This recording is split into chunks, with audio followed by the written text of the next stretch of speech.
So now what do I do? Well, I guess there's only one thing.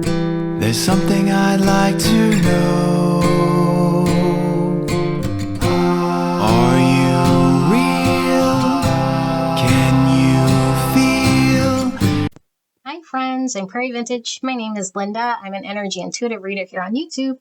I use spirits, my intuition, the tarot to communicate energies to you guys, fabulous viewers. If you guys are new to this channel, welcome, welcome. I'm so glad you found me. Here I am, and here you are. So I hope these readings resonate with you. If this reading does not resonate, go check out my playlist. Hopefully you find a reading that does resonate for you.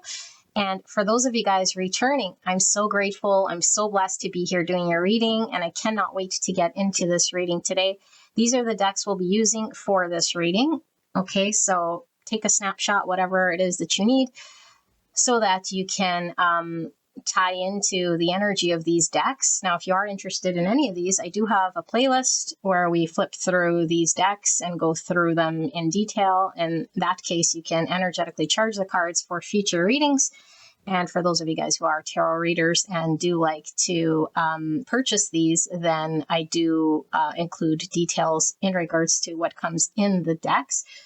So, beautiful angels, today's reading. If you want to go straight away to the reading, I will put the timestamp down below, but I do want to preface this reading with a sort of an intro here in regards to what this reading is about. This reading will be taking a look at your journey, your spiritual journey, and anywhere where you might be sort of stuck or how the universe is supporting you through this process. Okay, so if there is specific messages that want to come through in regards to maybe a course correction or something to come to your awareness, Spirit will pull through these cards to highlight any of that for you. Okay, so this reading is going to be for those of you guys who are wanting to get further clarity or guidance, direction in regards to anything that you might be working through right now at this moment. Okay, or confirmation, support, affirmation, whatever it is that Spirit wants to pull through here will come through these piles. As usual, use your own intuition to resonate with the pile. If it doesn't resonate with your intuition, then it most likely is not your pile. No reader is going to tell you what to do. Okay, so it's important that you develop your own intuition. I am solely reading the cards and energy that come through the cards, which is a mere reflection of your consciousness. So if you're stuck in the tarot world, reading the same mirror reflection, that means you're in an unconscious loop. So here I am, waking you up. Okay, tarot isn't a predictor of what is going to be happening. Tarot is reflecting back to you your state of consciousness. So if you're conscious and you're in tune with your intuition and you understand that there is growth and that you are conscious of decisions you're making to point you into different sort of timelines, then this is your reading. If you are stuck in an unconscious loop, wondering why your readings keep coming through, divine timing, or just the same messages year after year, then you are in an unconscious loop, no matter how spiritual you are. Okay, tarot isn't going to free you from that. You're going to free yourself from that. So this is a wake-up call from the universe. Wake up. Are you conscious? Are you making decisions based on your conscious free will and choice? You will know this because you will have growth in your spiritual journey. Okay, you won't be stuck sort of in a tarot world hoping and praying for change and outcome. That's not what this reading is about. Okay, so someone needed to hear that. Maybe it was you, and maybe that was it. That was all. But we're going to be taking a look at 3 piles with this reading. Okay, so we'll get into the deck, which is this one, in regards to the 3 cards that I'll be pulling from. But these are the cards we'll be using, and like I say, you can flip through these decks through the playlists if you're interested in those decks specifically. Most of these will be in that playlist. Okay, so I will see you guys at your card pick. Hello, gorgeous angels. Let's pull the 3 picks for the piles. Okay, so use your intuition, whichever card you're called into. I'll put the timestamp below. Okay, so if at any point you're pulled to any one of these 3 cards, you can select from the timestamp below, and we will reveal them shortly. So for pile 1, And for pile 2, spirit in regards to their spiritual journey and how the universe is supporting them at this time and what they're needing to know. And for pile 3. Pile 3, spirits in regards to their spiritual journey. Share card. Okay, so we have the 3 options. Pile 1, pile 2, and pile 3, which we'll reveal shortly. Okay, so I do suggest you go listen to the intro in regards to what this reading is about. Beautiful angels. So let's take a look. Option number 1. You guys have the Emperor.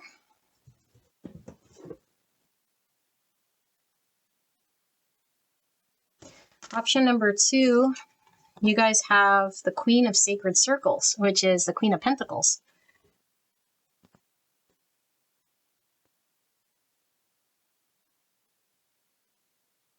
And option number 3, you guys have the Four of Sacred Circles, which is the Four of Pentacles.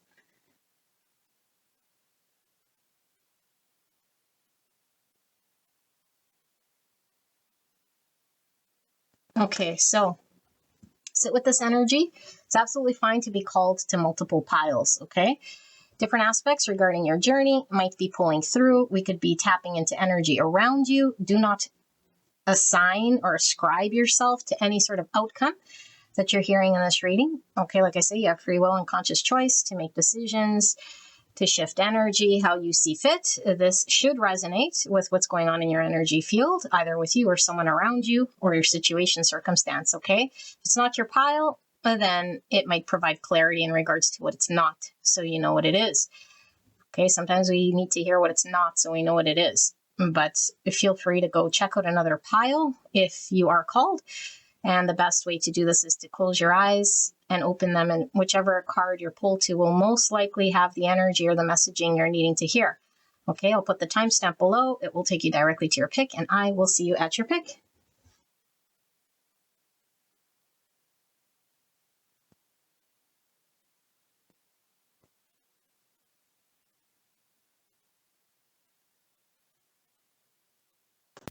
Hello, gorgeous angels. Pile number 1, you guys picked the Emperor card. Wow, beautiful. So we're going to tap into this energy and we're looking at your spiritual journey. Okay, how's the universe supporting you right now? What sort of affirmations can the universe provide? Any sort of guidance or advice in regards to anywhere you might be stuck?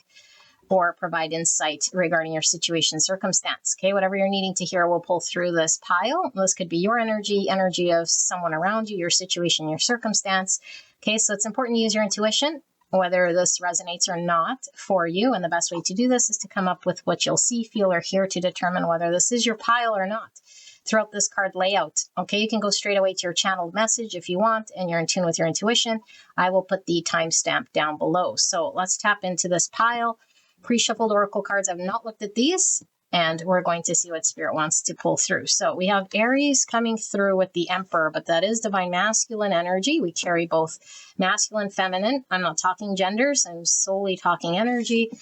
And so the masculine energy is expansive. Okay, it's all about thoughts, action, and yeah, it's an outward sort of energy rather than the feminine, which is a little more receptive and intaking. Okay, so let's see what spirit wants to communicate to you. So we have Pelican. Choose to follow the path of forgiveness or raise your vibration. Okay. And we have Day Moon with love. Wow, beautiful. Well, love is a very, very high vibration, so we might be being called to bring our energy level up. Okay, we'll see. So we have amorality with 66. Oopsie. So 66 is a master number. Okay, service is a source of joy in which one pours from an overflowing cup, not martyrdom. I'm going to cover up the bums with this, and it says amorality, bad inclination, crushing other, pretending, lack of values, money extortion, immediate profit. Number 3 is about growth, relationships, initial success. We have Empress energy, which is the feminine to the masculine here. Okay, Taurus, Libra energy, and also Hangman, which is Pisces, and World energy, which is closing out cycles here. Okay, so I pulled the blue pink gill. mushrooms as rarity. See the beauty in your rarity. Wow, okay. Got to cover up the nudity there. And we have being responsible, 54, the number 9. So 9 is a number of fruition, completion, fulfillment, okay, wisdom, closure, and service to humanity. It says taking immediate action, realizing your dreams, accepting losses, managing conflicts, welcoming emotions, taking a clear position. Type 9, the peacemaker, instinctive center between forgetting and asserting oneself. So that would be this energy in action, asserting oneself. Okay, taking a clear position. We have the solar plexus with all this yellow coming through. So we have the water card here. I'll let you guys take a look at this element.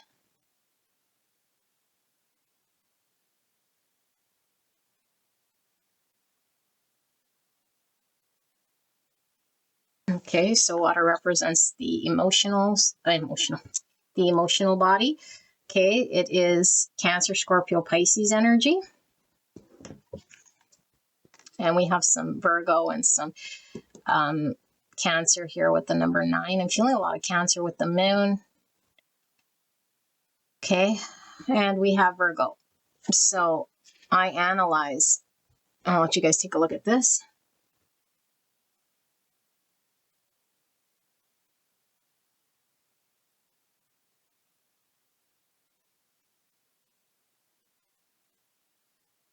So it's coming through as a 66, which is service as a source of joy. Virgo is the sign of service. Okay, so also this Emperor would take action. I think you're being called to do something here, is what I feel, okay? We have a lot of emotions here. So we have the 4 of clubs, which is 4 pentacles. Some of you guys might have been called to pile 3. Okay, if you were called to pile 3, I haven't done that reading, but it's definitely could be a message for you. I think it's this way. I'll read it this way.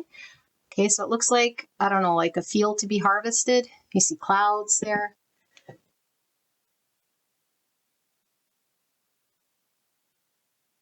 Okay, 4 clubs. And we have compassion. Beautiful tree.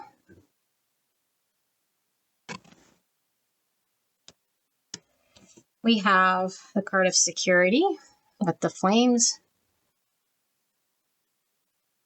Feeling a lot of this Emperor energy through the security. Emperor does provide security and stability and order and structure here, which would fall into security plus the fire here. I'm getting a lot of Aries, and could get some Leo, Sagittarius as well, but mostly this Aries energy pulling through this fire. Yeah, I'm feeling some Aquarius as well. Okay, so we have Lady Venus, downloads and understanding. Truth is being revealed. Deep insights are coming from heaven and astral realm. Wow, look at that. Okay, Lady Venus. And so I'm getting strong Taurus Libra energy, which we were getting from the number 3 here as well. Divine feminine energy, okay? And then we have judgment. I understand that everyone has their own unique path and challenges. The messaging is coming through very strong already. Let's keep laying them out. We have test. Look at that fire again. Okay, a hoop of fire. And I just heard Johnny Cash, the ring of fire. So we're being put to the test in some way, or we're needing to transmute some sort of energy here. Okay, something in the emotional body. Okay, so true offering. True offering takes what can be an unbearable cross and returns it to love. Look at that, love with Damon.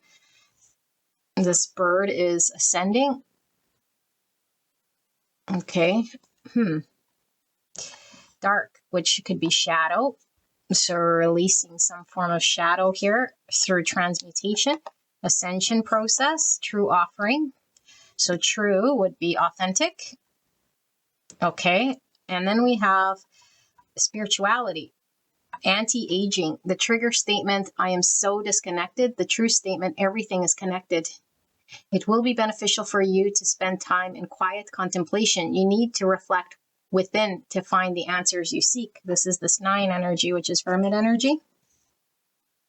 Anti-aging. Interesting. And then we have make it look like the Knight, 53, or the number 8. Interesting. And we have the Merkaba 32, or the number 5. Okay, 5 is all about conflict, change and rebuild, loss, adventure, okay, innovation, freedom, risk, challenge. Okay, so the frequency of Merkaba supports our ability to use our consciousness to traverse into other layers of reality and dimensions. It activates our access to our Akashic inheritance as well, merging the totality of our experiences into our present to serve our highest purpose. And we're talking about some form of service. Okay, and then we have the everlasting life. Oh my goodness, with this beautiful tree. So we have strong tree energy. Trees about health, vitality. Okay, stability and security, which we got here with the Emperor and the security card. So let me tap into this energy. I won't put the tarot here before I forget, and we will connect to this energy. I don't want this wand, and I should make a habit of pulling my wands before the reading. Okay, so you guys can skip ahead to your channeled message.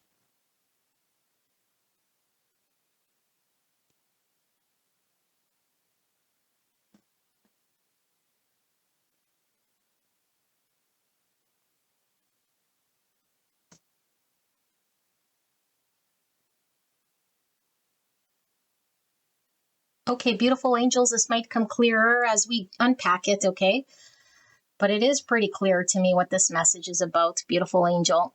I think we get pulled down, okay? We can get pulled down by a situation that doesn't feel pleasant, and you're not doing anything wrong at all, okay? These situations that occur like this are highly, highly, highly spiritual to show us something about self. There's something being revealed to you that doesn't feel good in your situation. And I do feel for a lot of you guys, this could be a very long sort of process, you know? We can get very frustrated with divine timing. What's going to happen? Why aren't I seeing the fruits of this? What am I doing wrong? Why aren't things sort of shifting? What do I got to do? And then getting really wrapped up in the emotional space for who knows how long until things shift again. But we're outsourcing sort of that power or the contentment to the situation, circumstance, or other people who could, you know, drive this sort of change or this happiness or shifts in our own energy field. Okay. And the truth, okay, truth with a capital T, is that you are the only one who is able to shift your own energy from the inside out. Okay. And so while you're experiencing this difficulty or this experience, okay, is so you can see yourself in action, reflect on this, and transmute ways of engagement so that you can be conscious of how to do this in the future. And once it's done, and once you understand this, you are now able to do this in the future. Okay. So there's great purpose here. And we're not really fully sort of seeing or reaping the rewards of the great purpose of this thing. It seems more like torture and endurance and labor, and our emotions could be very, very heavy on us. Okay. I feel like it's very heavy. But when we go down this rabbit hole of emotions, it starts to shift and we get very stuck sort of from this, the emotions feeding through our actions based on our own thoughts. And then we start to believe our own sort of thoughts and stories. And then we start to project. Okay, we project because we might feel threatened and we might want to attain our own sort of peace of mind. And we want control over our own emotions. And we don't want to outsource our happiness and the control and any of this stuff to things that are out of our control, other people, circumstances, things we can't have any input or say over. And it's, there's a disconnect. Okay. A big disconnect here. So we could really start to get into lower vibration. And now, like I always say, this isn't about bypassing and everything is peace and love. And all of a sudden things just turn peace and love because we bypassed and we denied an existence of pain or suffering. This is all about true transmutation.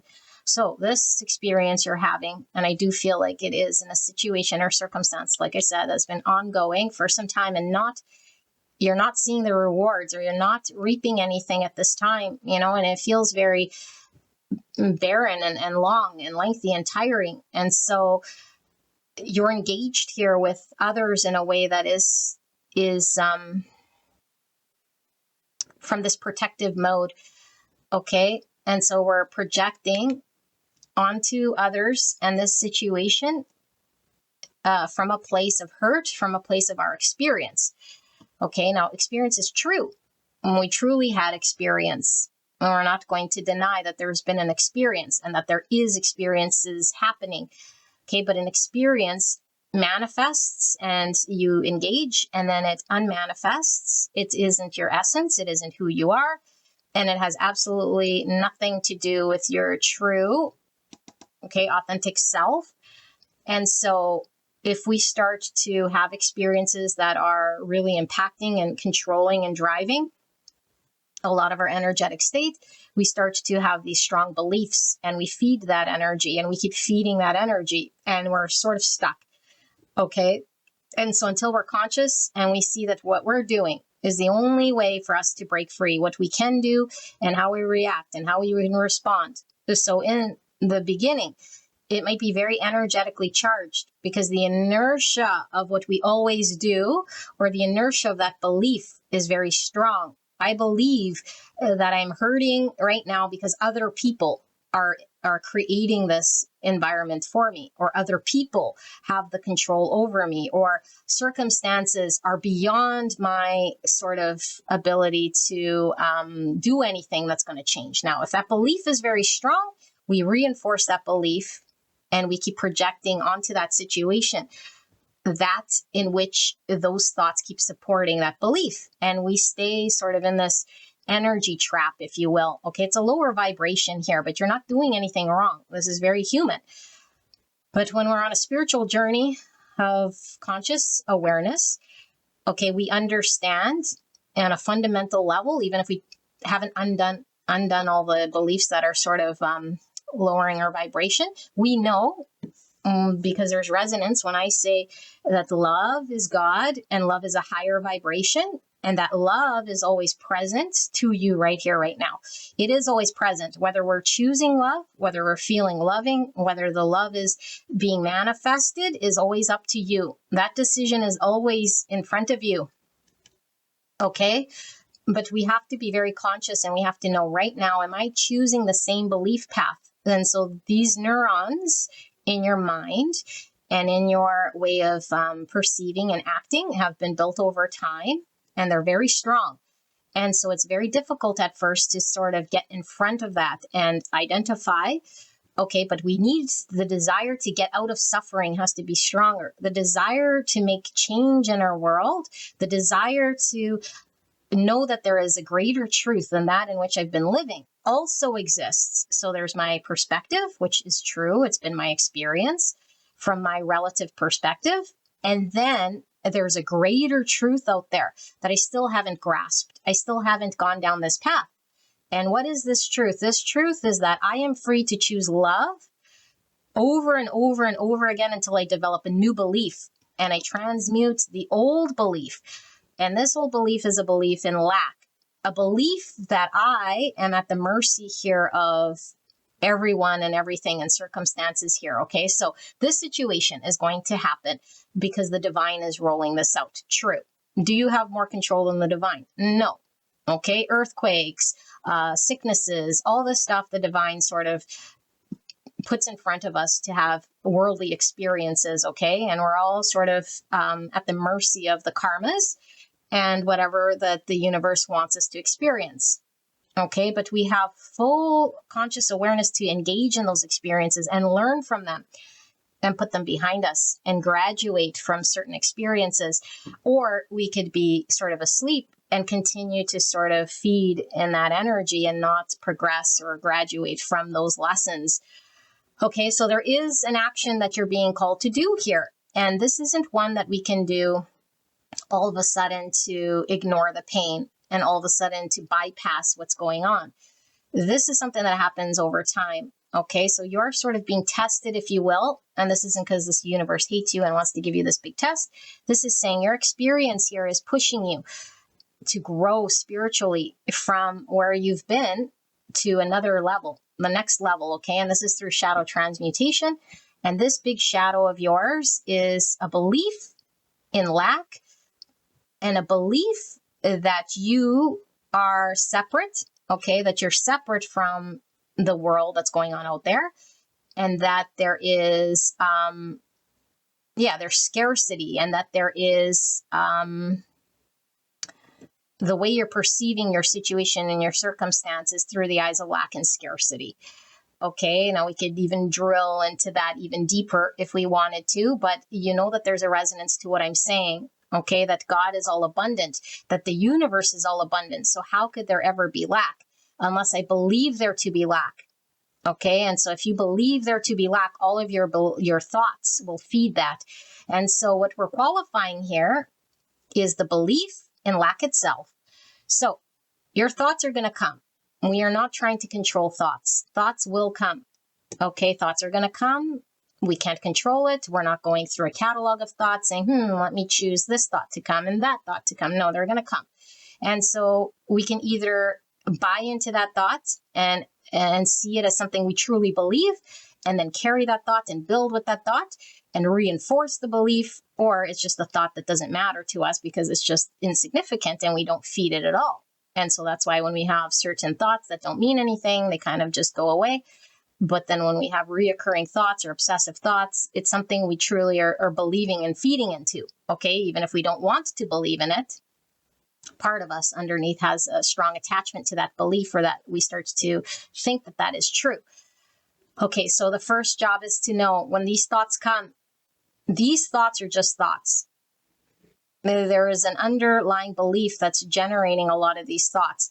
And so if I believe myself to be lacking in any sort of way, then I start to engage in the world in a certain way, and I make that my reality. And so right now you're engaged in the world right now, creating the reality in which you're experiencing, which I don't think you like. So there might be attaching, clinging to certain things, not trusting the universe to let go and let God, to surrender and to have acceptance. Okay, and so we're really driven by our emotions. Right now, there might be a fear. Right now, there might be a sadness. Right now, there might be a belief that something isn't coming to me, or something's not coming together. And so I must do this or I must do that. And Spirit's saying, no, there is nothing here that you're being called to do in way of control, in way of manipulating the energy in this way. The only thing you're being called to do is to transmute your beliefs that aren't serving you, because these beliefs that don't serve you perpetuate your, like I said, your ways of engagement that keep creating this sort of suffering. Okay, and so Spirit is saying that no matter how unruly other people are, no matter how much it seems and appears to you from your perspective, that all the things that are happening are out of your control. Okay, which again, the universe has control. So technically you're not a doer and you don't control this. Spirit is saying that your own state is completely up to you. You are responsible for your own state. And so we can either choose to believe in lack, or we can know the greater truth, all abundant universe, which is more in line with reality, that there is infinite abundance and love in everything that we could choose to see, in every situation and every moment. And at that moment, what are we choosing? Are we choosing to attach and fear and scarcity? Or are we choosing to see love, acceptance, and surrender for what is, even if it's uncomfortable, without running, without judging, okay? Judging self, judging others, judging situations. And so initially, this might become very something we have to be conscious of every time it comes up, okay? We can't force this overnight, and we can't do it with a one and done. This is every time I'm getting pulled into this lack mindset. And that is your opportunity to transmute energy and this make it look like the night. I feel like there is an energy here of you sort of, it's kind of like a fake it till you make it, but this isn't bypassing. Okay, this is, I know that there's great truth in this. Even if today I don't believe it fully, a little part of me knows that this belief can become undone. This belief in lack, this belief that I'm a separate self, okay, this could become undone over time. And every time I sort of catch myself in action, acting in the old way, choosing different sort of, or choosing the same sort of way to react and respond, I have that opportunity in front of me to choose differently, to align with love, surrender and let go, and allow things to unfold, and know that whatever is lacking is that in which I'm not giving. Okay, so if I want security, I have to give security. If I feel I'm lacking love, I have to go and give love. Okay, because if it's happening through you, it now exists.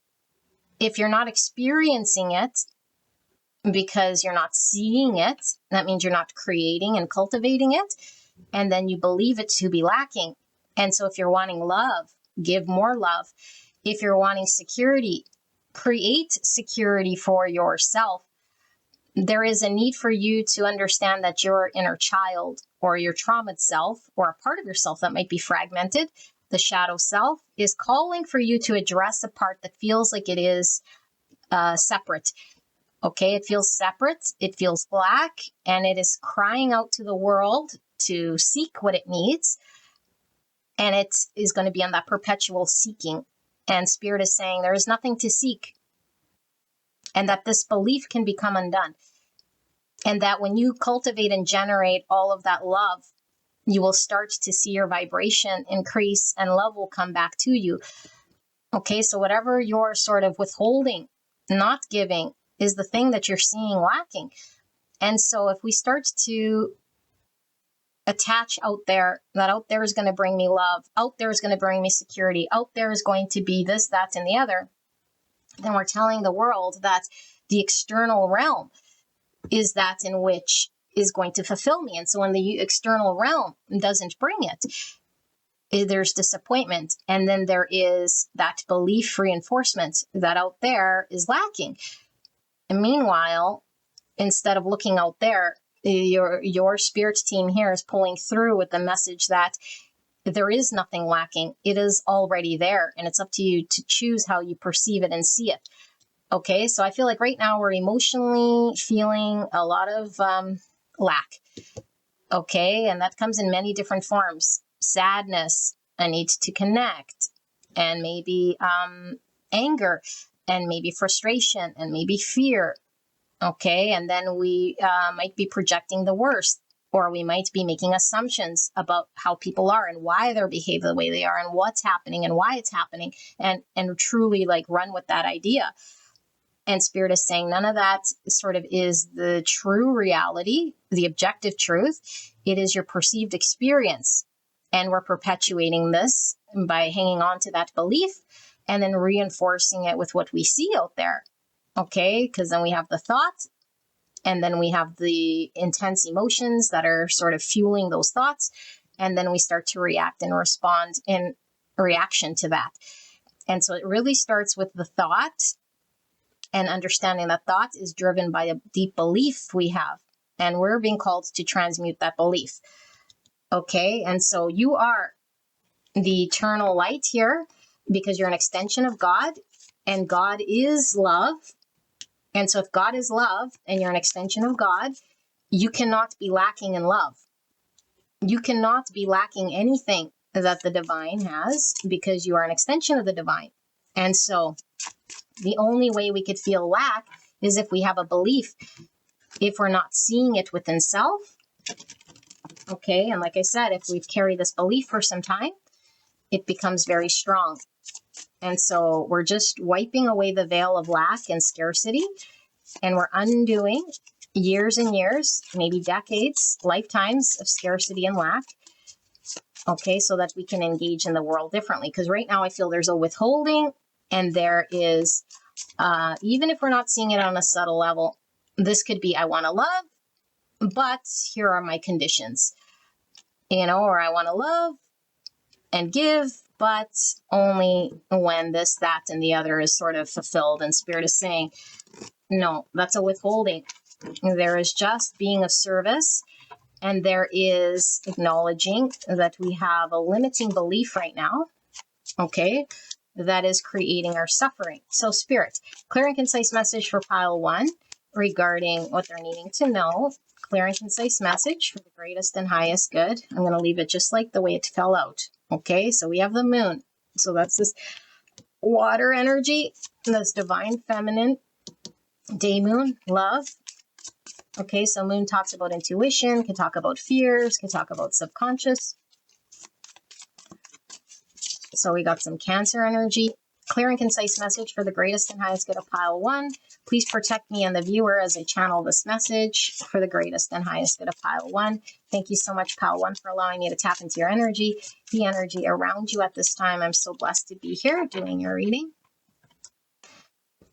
Knight of Wands. All right. And we have the Queen of Swords in reverse. Gemini, Libra, Aquarius.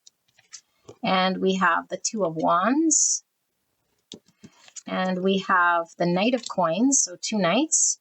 Knights are how we take action. Okay, remember I said at the beginning when we laid the cards out, the Emperor is all about action. Okay, and then we have the 5 of Cups in reverse. And we have the 3 of Coins in reverse, 3 Pentacles. And what is under the Knight of Wands? The 10 of, this is the in between tarot. So we have the 10 cups, which is the 10 cups is in between the Ace of Cups and the 10 cups. Okay. So beautiful angel. Let's tap into this energy here. Your situation circumstance isn't giving you some sort of understanding. And we're really sort of attaching to, like I said, a story of how this understanding is supposed to come. How clarity will come to me, how certainty might come to me, how my understanding is going to be based on what I'm seeing and experiencing with my eyes so that things can then become more smooth. And Spirit is saying, no, yes, that might make logical sense, but not what your journey is about. Or at least this pile that I'm reading about, okay? I'm not saying for everyone, apply this to every situation. There's many, many, many, many, many different relative truths. I'm talking about the objective truth of what's going on here in your journey, of why we're suffering and why we're feeling lack. Because we're attached to a way that we've always sort of maybe navigated in the world through understanding and beliefs that is still relying on that system to prove to something to us so we could see it and understand it. There's nothing wrong with this, but this isn't going to come because this is something different, because it's pushing you spiritually to see outside and expand your consciousness. What is it pushing you through? It's discomfort for sure. Okay, but it's through intuition and it's through using your emotional navigating system. Okay, with the moon here, your emotions are going to be sort of feeding you when you're feeling lack, when you're feeling contracting energies, sadness, fear, control, anger. These are all contracting energies. Okay. And then when we're feeling, I keep pointing here at the Emperor because the Emperor is masculine, which is expansive energy. Okay. So I'm just talking energy. So positive is expansive and negative, not bad. Negative is contracting. Okay. Contracting. And so this is all about energy polarity. We have positive and negative. Okay, and we experience contracting or expanding energy. And so our emotions are going to tell us all we need to know. And when we're feeling contracting energies, it's Spirit telling you, hey, your story or your mind or your belief is in action here. It's time to qualify what you're believing because your intuition knows a greater truth. Okay, and so there is opportunity in front of you. There's always a choice. And when we're not conscious to see the choices in front of us, we keep going down sort of the same path and unknowingly, even if they're suffering, because we don't see any other way around it. And I do feel with this 2 wands, there's a choice. And this choice is going to either allow you to grow, ascend, expand consciously by choosing differently and wanting to break out of the same old and the suffering, or to say, I am right, and I want to choose this belief, and we're absolutely okay to do this and experience the same thing. Okay, but I don't think this pile wants to experience the same thing. I think this pile wants to expand our consciousness and move forward beyond the system of beliefs they've created to choose a different wand. And so the different wand is in line with love. Okay, the wand we keep choosing is the one of fear, contracting, separation. It's the same wand we've always known. And the other wand is that of love. And now when I say that of love, love accepts reality as it is. It doesn't come with a preconceived judgment. It doesn't have an expectation, and it doesn't force reality to change. Love surrenders, it accepts. Okay, and it is an outpouring of love.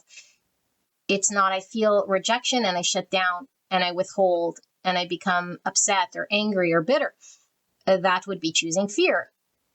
When we choose love, it says in this moment, I could show love, I could give love. If I feel love lacking, I'm going to give more love. If I want to feel gratitude, I'm going to give more gratitude out there. Okay, and so that's choosing the other one. And we don't know we have this choice when we're not consciously aware of it, because we get triggered by our emotions to shut down or to go inwards or to sit and suffer in sadness and separation. Okay, and so I feel like there's a wand here that's aligned with love that's going to bring you security. It's very abundant here for you, and it's going to manifest in the 3D world. This tarot of the in-between tarot leads to the 3 wands, which was the expansion and the moving forward from where we're kind of stuck. Okay, into something fruitful in the 3D world with the pentacle here and the Knight of Coins. It has been slow, and it is slow because, like I said, this isn't something that we could paint with a brush, one and done. This is every time I am in a triggered state of lack, sadness, or contraction, it's my opportunity to transmute this energy, to choose love, to think differently, because I want that more than being right. I want this more than answering the question that I have maybe burning about what I need to see or understand, because the mind is sort of this belief that is based on illusions. Okay, so yes, we've had experiences, but these experiences aren't everlasting. And so the only thing that is real with a capital R is everlasting, non-changing. It doesn't need anything to support it. That is truth.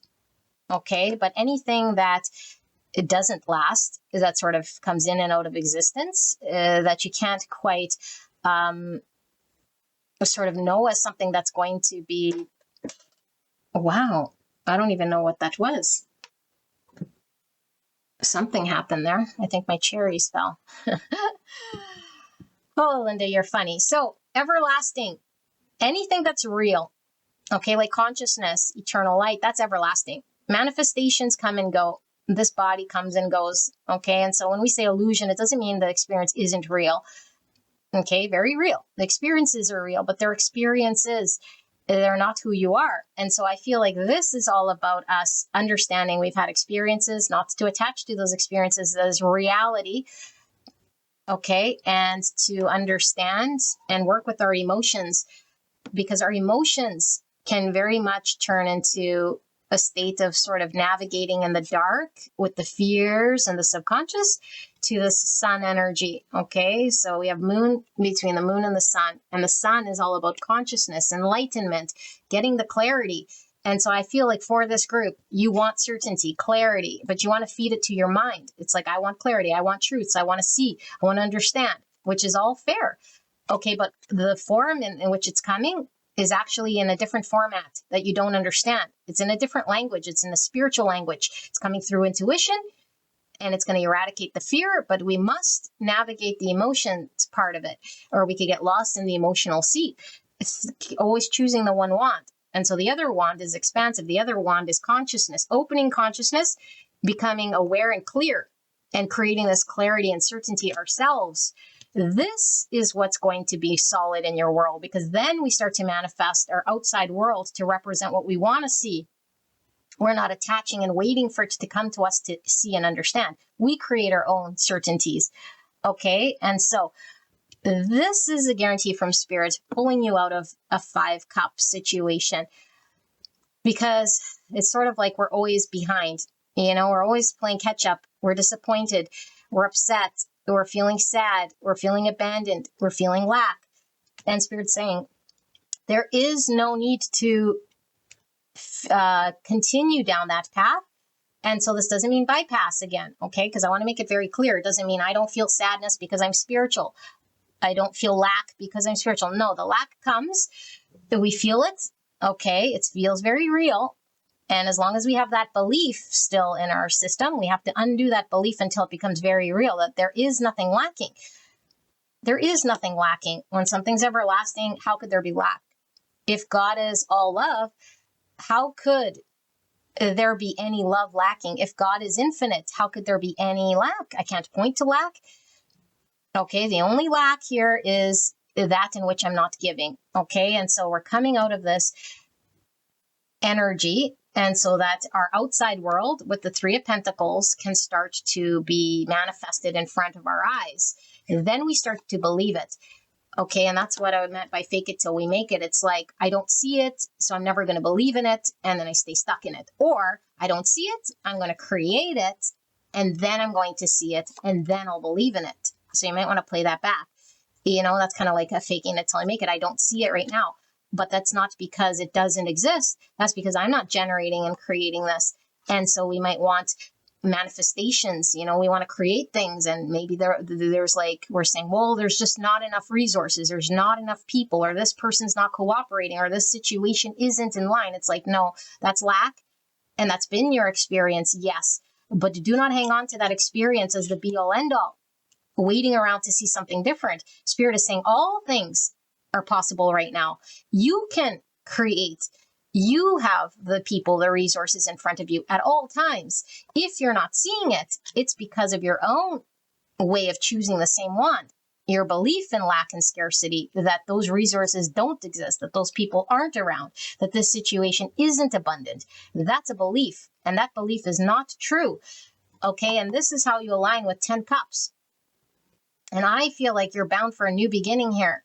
Okay, and I feel it's very tied to emotions, because I feel emotionally we've been dissatisfied. Emotionally, we've been let down. Emotionally, we haven't had the situation manifest in our 3D world that makes us feel happy and loved and celebrated, something we could rely on, you know, like emotional security. And I feel this is what you want, but you want to see it and you want concrete proof. You don't want 5D security. You don't want 5D love. You want 3D experiences. And Spirit says you can have 3D experiences once you align your energy, okay, to have a happily ever after here. And so you're going to go after this and choose this wand, but your passion and your desire to have happiness, your passion and your desire to get out of scarcity, your passion to get out of this suffering state or this withholding state has to be greater. You want to move forward. You want to expand. You want higher level of consciousness. You want to know what it's like to be aligned with love. You want to give that love. You don't want to be upset, bitter, angry, and hanging on to that love, waiting around for it to show itself before you can give it. You know, projecting and casting all sorts of experiences that you've had, that this is why it doesn't happen, or this is why it's missing or lacking or bad, or not with this person or that person or this place, or you know. And when I say love, this doesn't have to be an intimate love. This is abundant love. Okay, resources, people, situations. It could be intimate love, whatever this is. Okay, but I feel like we've really gotta, we really have to understand that our emotions are true, but they're really reflecting our state of consciousness and our beliefs right now. And so any emotion that's contracting is a sign, like I said, for us to really, really understand that we have a belief in lack or scarcity. Okay, and that will generate those uncomfortable feelings and the lack of uncertainty and fears and all of this.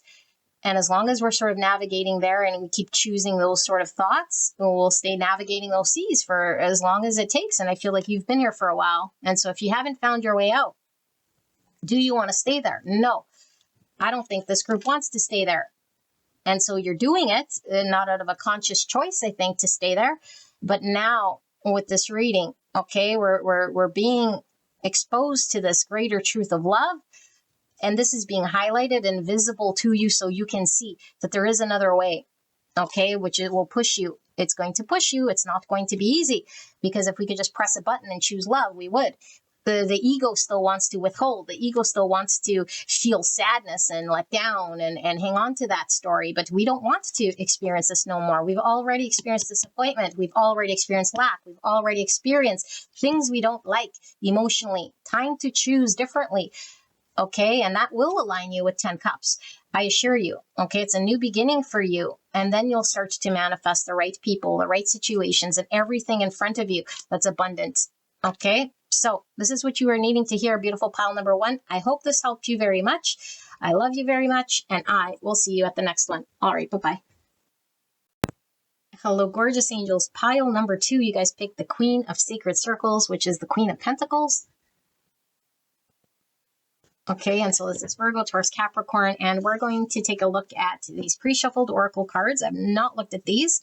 I asked the divine for pile number 2 specifically in regards to your spiritual journey and how is the universe supporting you right now, where maybe you're getting hung up or stuck or what you're needing to know or see or understand in regards to your spiritual growth, to see what spirit wants to communicate to you. So this could be confirmation, affirmation, or clarity for you in your journey. Okay, so if you are in tune with your intuition, you can go straight away to the channeled message.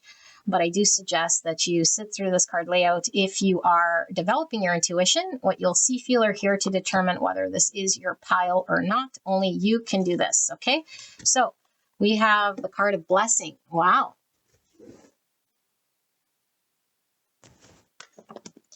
And we have moon rising with truth. Beautiful. And we have parrot. Let go of others' thoughts and opinions. It's time to embrace who you really are. Wow. And we have 44 with aggressiveness. Oopsie. So let's get a card that covers this up. And we have rosy bonnet. Define. Look closer at the finer details. What are you not seeing? I'm just using this to cover this card up. So it says 44 is a master number. Integrity is a foundation. Treating the earth as home and a temple. Manifestation and leadership. So aggressiveness, combativity, revenge, anger, hostility, reprisals, and wickedness. Type 8, the challenger instinctive center between strength and weakness. Wow. Okay. And then we have 89 with 8 and 2. Sorry, 8 here is about movement, change, attainment. Okay. It's Leo energy. It's also Aquarius energy. 8 is about authority and manifestation. It's about leadership, abundance, and goals. Okay. It could also be ego because the strength card is my ego card in the tarot. So we have 89, another 8 here. Okay, so 88 and 44. So 88, a higher calling that is grounded in self-awareness and reverence for life. Okay, 2s are all about balance, duality, choices. So this one says protection, generosity, helper, love, listener, defender, fighting against injustice. Type 8, the challenger, instinctive center between strength and weakness. So we have 2 cards talking about strength and weakness. And what's interesting is this is a white border, this is a black. I'm getting yin-yang, masculine, feminine balance. Okay, positive and negative polarities here with the black and the white. Interesting. So we have red, which is the root chakra, 101, return to the world, growth level, being of service, responding to real needs, true altruism, self-care, love offering, humble charity, unconditional support. Type 2, the helper, emotional center between giving and receiving. So another 2. And we have 4, house of subconsciousness. I'll hold it up so you guys can read this.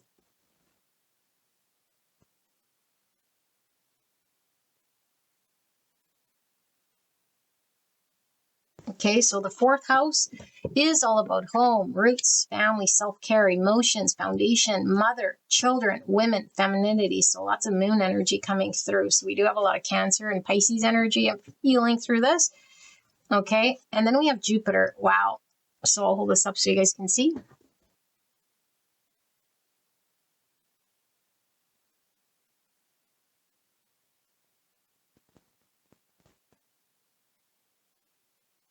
Okay, and so Jupiter is the ruling planet for Sagittarius and Pisces. It is the card of great blessings. And where did we see blessing? Okay, fame, abundance. Wow. All right, so we have the 4 of Hearts, which is 4 cups. Okay. And then we have this, it looks kind of like, I don't know, it could be a poison bottle. It doesn't really say it's triple X. Okay, but it says white mule. 4 cups, 4 hearts.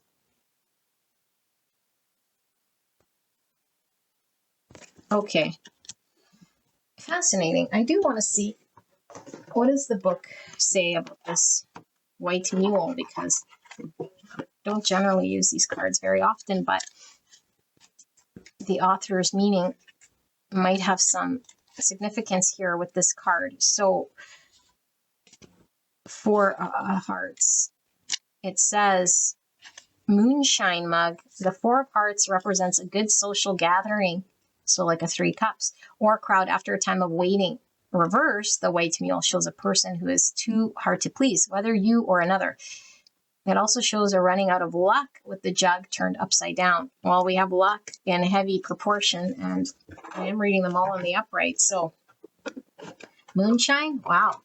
That could, I'm also getting like, maybe drunk on something, like drunk on our blessings, drunk on abundance, an overabundance of something here. Maybe where we were feeling emotionally dissatisfied with the 4 cups. So what do we have? Speak your truth. Truth coming through very strong. Okay, so truth is our authentic self, not coming from the ego self or the identity we create from the ego space. And then we have wisdom. Beautiful. So wisdom is through an experience, and we have a certain understanding. Okay, so sometimes we might confuse wisdom with like the intellect or the mind. But if the mind is still projecting from shadow, we're not necessarily having wisdom, but we're using the perspective of an experience to cast a shadow, to project. Okay, when true wisdom would be that of knowing that there's multiple perspectives, including the one we hold, and that reality could be a multitude of perspectives, but the wisdom is the experience and the understanding we have connecting to the divine. And so when the wisdom comes through the heart, it is felt in the mind and understood. Okay, it is understood, which is different. So beautiful with this wisdom. And I see this mermaid here in the water. And we have Paul the Venetian, experiencing grace. Share your gifts with grace. Waves of inspiration and love are coming to you. I do feel a big blessing coming through here with this Jupiter, these blessings, and this moonshine. Wow. Okay, beautiful. Failure. I understand that a mistake is only an opportunity to learn. I do feel like with this wisdom, there had to be some form of not necessarily a failure, because I don't believe that there's failure, there's experience, and there's experiencing challenges. And the opposite of maybe what we're wanting to experience, okay, the black and the white. But I do feel like there's blessings on the other side here, and I feel we've experienced something heavy here. Okay, I think tides are turning. I wouldn't be surprised if we see the Wheel of Fortune with your, we do see Jupiter, which is Wheel of Fortune energy, with your tarot, which we'll get into. So we have desire. Yeah, look at that. And the snake talks about healing. It also talks about wisdom. Okay, snakes are about wisdom. So we have to shed the old in order to sort of be reborn here. And we have desire. And we have inner child. Allow me to give compassion. Didn't you guys have compassion somewhere here? I thought you did. Maybe that was pile 1. Okay. Allow me to give compassion and love to that little one. Let me attend to its deepest needs and feelings. All right. Beautiful. And then we have the card of fennel with discern. Okay. So discern. So we can only discern when we are from a place of wisdom. Otherwise, we're reacting and we're fearing. Okay, so discernment, good, proper aligned discernment, aligned with truth. It doesn't come from fear, it doesn't come from the subconscious. And so this is discern. Trigger statement, it is not my fault. True statement, I take full responsibility. Shift into your body and listen. Release the emotions you have been storing and move forward. Okay. And then we have 9 with Fire Mother. Wow, this is a beautiful card. In fact, I do want to read this card to you guys because it is very beautiful. Where do I have it? Right here. Yes. So I am getting Queen of Wands energy from this as well, which is Aries, Leo, Sagittarius. But this says, Fire Mother, the phoenix curls her many colors tenderly around her eggs. Having survived a fiery death, she is reborn again and again. Her ability to give her love and her colors never leaves her. In fact, her ability to live through death and rebirth allows her to appreciate the things she loves ever more deeply. She is a symbol to us that from death will always come life. The Fire Mother has the wisdom of knowing nothing truly belongs to her and that everything is temporary. She loves and cares for her eggs as if there is no tomorrow. If you have experienced difficulties in the past, which I was really sensing here, you guys, okay, it can become a habit to always be looking for the next tragedy or hurdle. That might be put in your way. And before you know it, you're spending all your time overcoming challenges. You also have the option to spend your time and energy giving affection and love to that which you feel dear, such as people, projects, or ideas. You will never cause ill from giving love. Some of you guys might have been drawn to pile one. Okay, that was definitely messaging coming through with pile one, but this is talking about like the phoenix rising, okay? And it is through challenge, suffering, and sometimes the transmutation of what's not real so that we can align with what is real and be given the blessings here, okay? I feel like for this pile, we've chosen the second wand and chosen the path of love so that we are open to receiving. Wow. Okay. Crown chakra 7. The frequency of crown chakra, the violet flower of life, supports our spiritual connection to the universe and our ability to transmute negative energy into light. Yes, exactly what I was talking about here. Okay. So I dropped a card. Not from your pile, but this is the King of Swords. It fell from this pile when I put it away. King of Swords, Gemini, Libra, Aquarius. Okay, I don't know if this belongs to your reading, but I'm going to just keep that here, okay? So let me tap into this.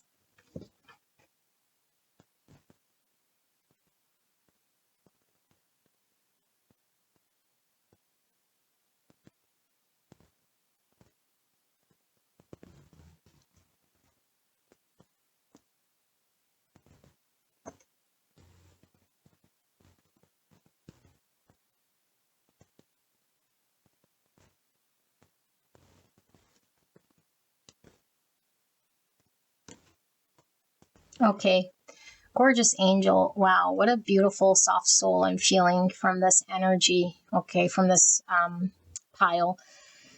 I feel like you've gone through the worst of it, okay? You've definitely gone through an experience here. And I don't think that this group would trade it, even though it's been very, very difficult and you probably wouldn't have asked for it, knowing its pain and its extent of what you've gone through. But now I feel you're on the other side, okay? And if you're not there just yet, you're coming out the other side of what this whole experience kind of has been for. I think you've been really, really challenged here, and it hasn't been sort of your own doing so much as it is an experience that the divine was sort of putting you through. Okay, some of you guys could have resonated or tapped into pile one, because I do feel like that could be like an earlier energy state, maybe. Okay, only if you resonate. But I feel like this group is ascended here in their capacity to own up to their own energy and the experiences in which you've had. Because I do feel like there has been a lot of work done, shadow work and self-realization and self-mastery when it comes to emotions. But what I feel is maybe lacking here, okay, if there is such a thing as an experience of lack, has been the manifestations in the 3D world. Because I feel it's been heavily imbalanced and not to your favor. Okay, and it's not because the universe is lacking. It's because now your energy is primed and aligned to manifest your abundance.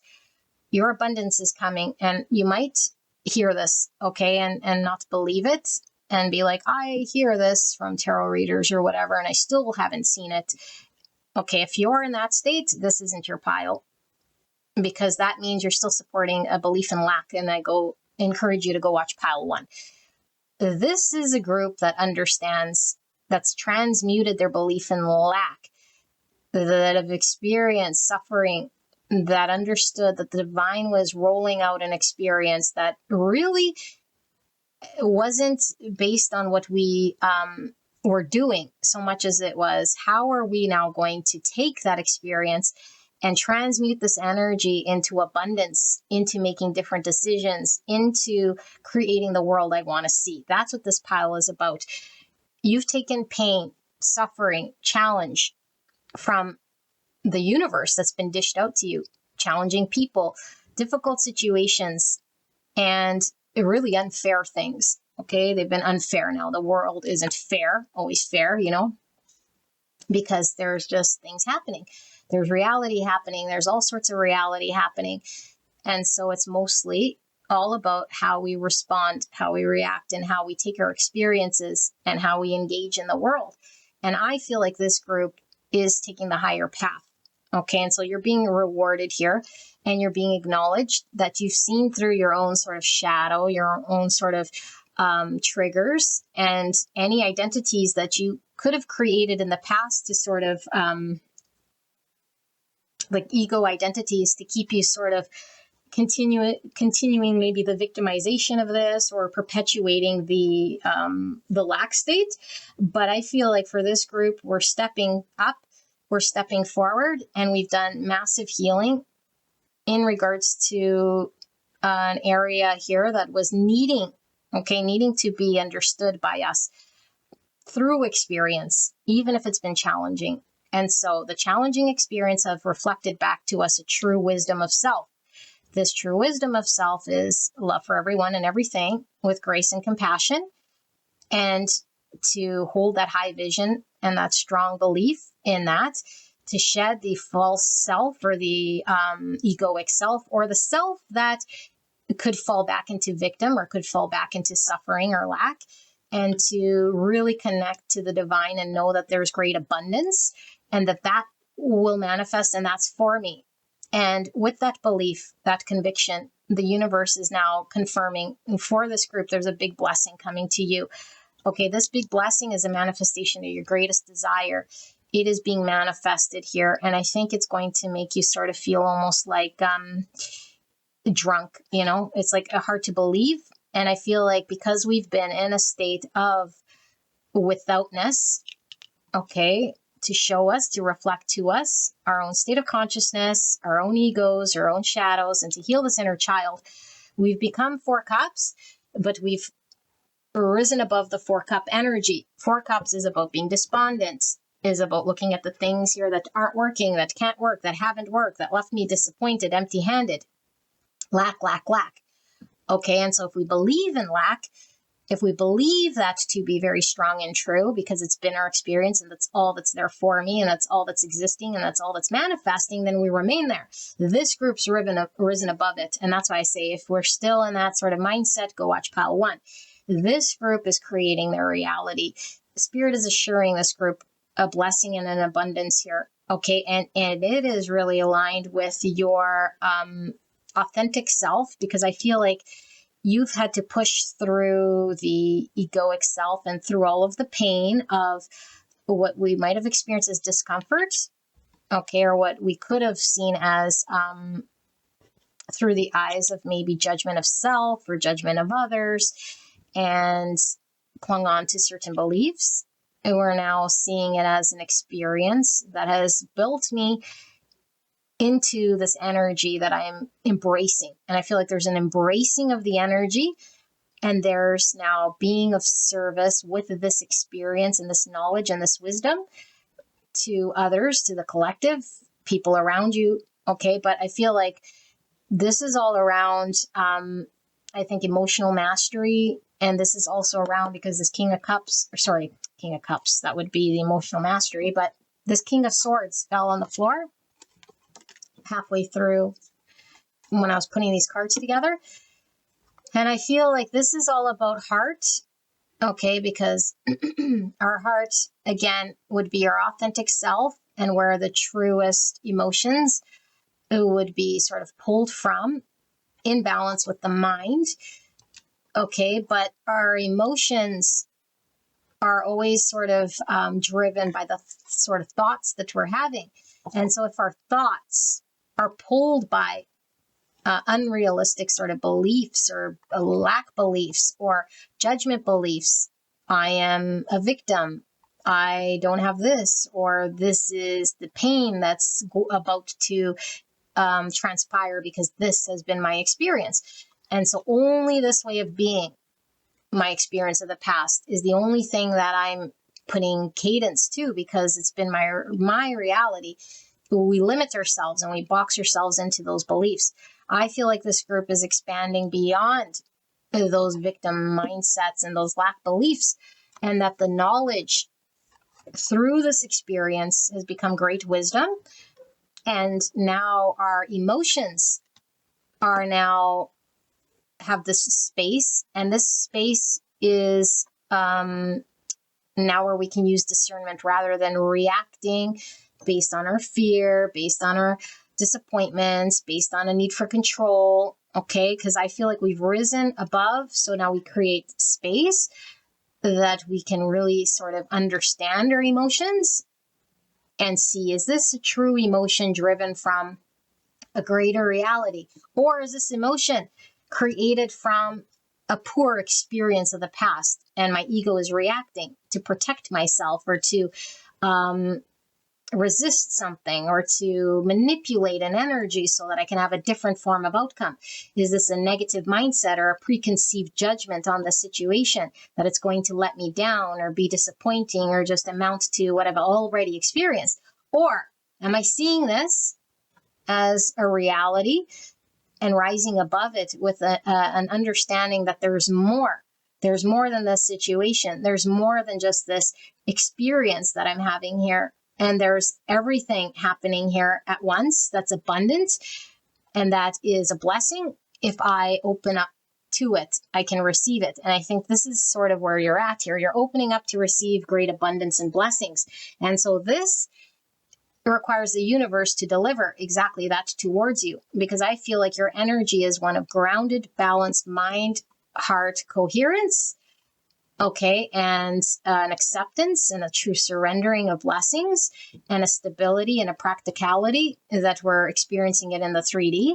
But we've had to regulate our emotions, and we've had to go through, again, this challenge or this experience of understanding and peeling back all of this wisdom and understanding of self. What was driving me? What was triggering me? What was generating my responses or my reactions, or the past version of me and how I was engaged in the world or how I was manifesting? Was it my true self? Was it my inner child responding and reacting? Was it being discerning, or was it being, again, reactive? Was I believing my own sort of lies about self or others, that there was lack, or that there was separation, or that there was something that was wrong or bad or failing or not good? Because if I believed in that, then I created that reality. And so there is new understandings that I have about myself. Therefore, I can now hold these higher understandings of other people. Other people have perspectives. Other people have their own thoughts and their own judgments, their own opinions. And beyond that, other people also have the divine light being that you carry. And so we see beyond shortcomings, okay, and we see beyond experiences in order for us to sort of accept a greater reality and a greater truth, even the ones that might not be manifested just yet. And so that's where I want to hammer home, is like the manifestation that we didn't see or experience just yet is coming into manifestation. It is becoming a reality here in front of you. Okay. And so this is the true acceptance. I take full responsibility, because we always have an ability to be conscious of how we react and respond and intake energy. And we could maintain levels of victimization and scarcity, or we could transmute it and say, I accept reality. I do not resist. and I do not fear acceptance, and I do not fear working with the divine universe, and I do not limit myself by past experiences, and that there's a lot more that I have not yet experienced or that I'm open to seeing and understanding beyond my own experience, which hasn't been the greatest. This takes a lot of grace, a lot of courage, because if we've always had negative sort of experiences, then it becomes a reality, and we could get very discouraged and say, well, this is all I see, this is all I've experienced, that's all that there is. No, I know this is what I've experienced. I know it's been challenging, but I don't want to be right. I want to be in line with the universe, even if it means experiencing things that I don't fully understand just yet, because I know that there's a greater truth. And the great truth is that the universe is all abundant. The universe has everything at once. There is no limitation. There isn't just suffering or disappointment or failure or lack.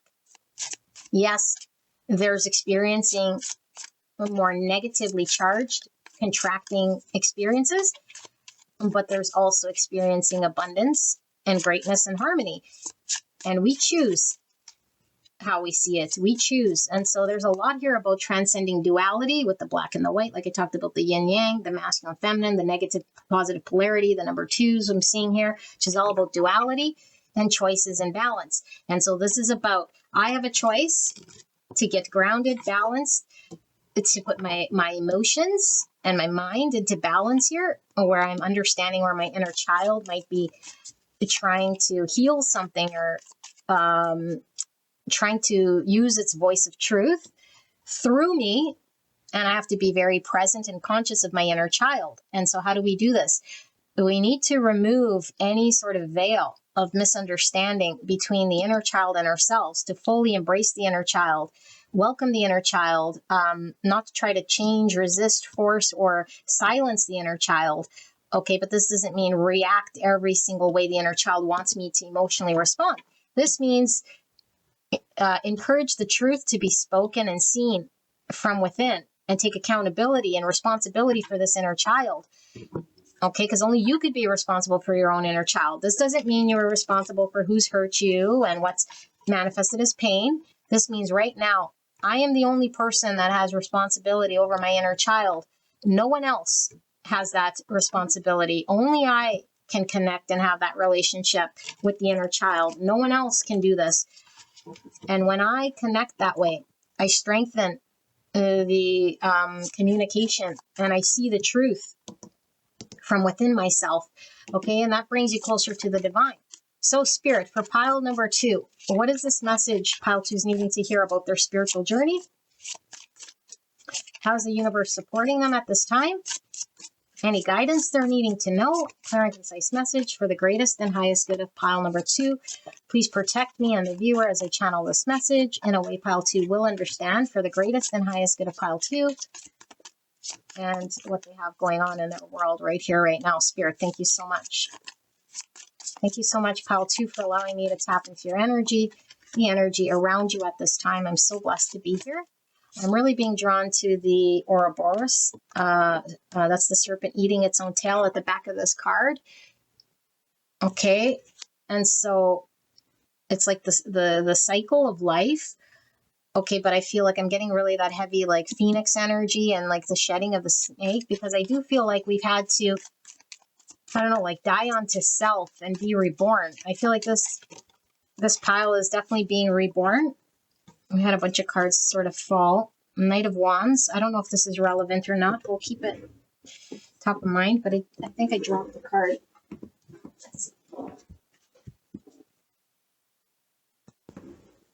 No, just that. We'll see. We'll keep it top of mind with the Knight of Wands. That came out for pile 1. So it could just be a reminder to those who are pull to 1 that you might be somewhere between pile 1 and this pile. Okay? If you were drawn to 1, you might want to go there, because I think that's the basis of moving towards this energy, which is absolutely beautiful, by the way. Okay, so 9 cups, emotional fulfillment, emotional mastery, getting one's wish. Remember, I told you you're going to get the desire you want, and I'm not just blowing smoke here. What is the desire you want? Great emotional fulfillment, contentment, Okay, 9 cups. This is the in-between tarot. We see 9 cups, 10 cups. So what is this talking about? It's saying the only way we could really reach a 10 cups, okay, other people, situations, circumstances manifesting around us with emotional happiness is to secure our own emotional happiness with the 9 cups. 9 is all about self, 10 is with others. Okay, so you are coming into great balance, great emotional fulfillment, getting one's own wish and emotional fulfillment based on your own ability to take accountability, responsibility for your own emotions, your own inner child, your own truth, your own manifestations or your own creations. Has nothing to do with out there at all. No matter what's been unfolding, because what unfolds is not under your control. That's under the divine will. Divine creates whatever experience you're having. Okay. You are only in charge of your own reactions here. So Temperance, absolutely. Remember, I said this is about balance. This pile is about healing. And look, it's absolutely beautiful because the Temperance card talks about patience, grace. We've had to be patient with self. We've had to show up. Okay, we see the devil sort of in the background here. Okay, the devil could talk about limiting thoughts, unhealthy ways of engaging, a bunch of situations, circumstances, people, or things that keep us small or keep us chained to negative patterns. Okay, so I think you've had to transmute a lot of this energy to find balance. Now, this is the card of harmony as well. And so this is like a 9 to a 10 because we must show up, in a 9 cups energy in order to create a 10 cups. If we're in any other energy, we can't create a 10 cups because the 10 cups is like an equation. A 9 cups and another 9 cups creates a 10 cups. We can't be in devil and show up to another 9 cup. It just can't create it. And so this is all about balance, harmony. Okay, so Temperance and devil. And this is finding the fine line because devil is the shadow self. Devil is the egoic self. Devil is the false self, which is opposite of the truth.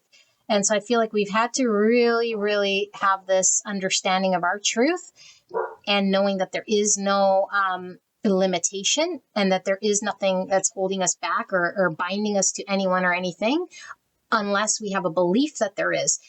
Okay, so Sagittarius energy coming through. And we have the 10 swords in reverse, clarified by the 7 swords. Okay, so let's put all the spreads, or let's do the whole spread first. We have the Page of Swords in reverse, clarified by the High Priestess, Pisces energy. Let's put it like that so I can read it. And then we have the 3 swords. Wow. And then we have the Strength card in reverse. And we were getting that with all the 8s we were seeing here. Okay, which I said during the card layout, which could signify ego as well. But the Strength card can talk about in reverse an ego death. Okay, a need to face our fears. And so we have the 7 of Cups. I don't read bottom of the deck reverse. And 6 of Swords in reverse. Okay, so let me sit here with this energy and tap into what this messaging is all about here.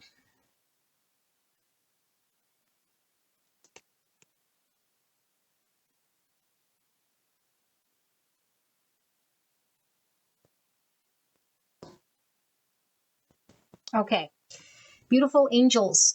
So, bottom of the deck usually carries the most weight, okay, because it's the energy of the sort of spread with the 7 cups. 7 cups could be a whole lot of options, confusion.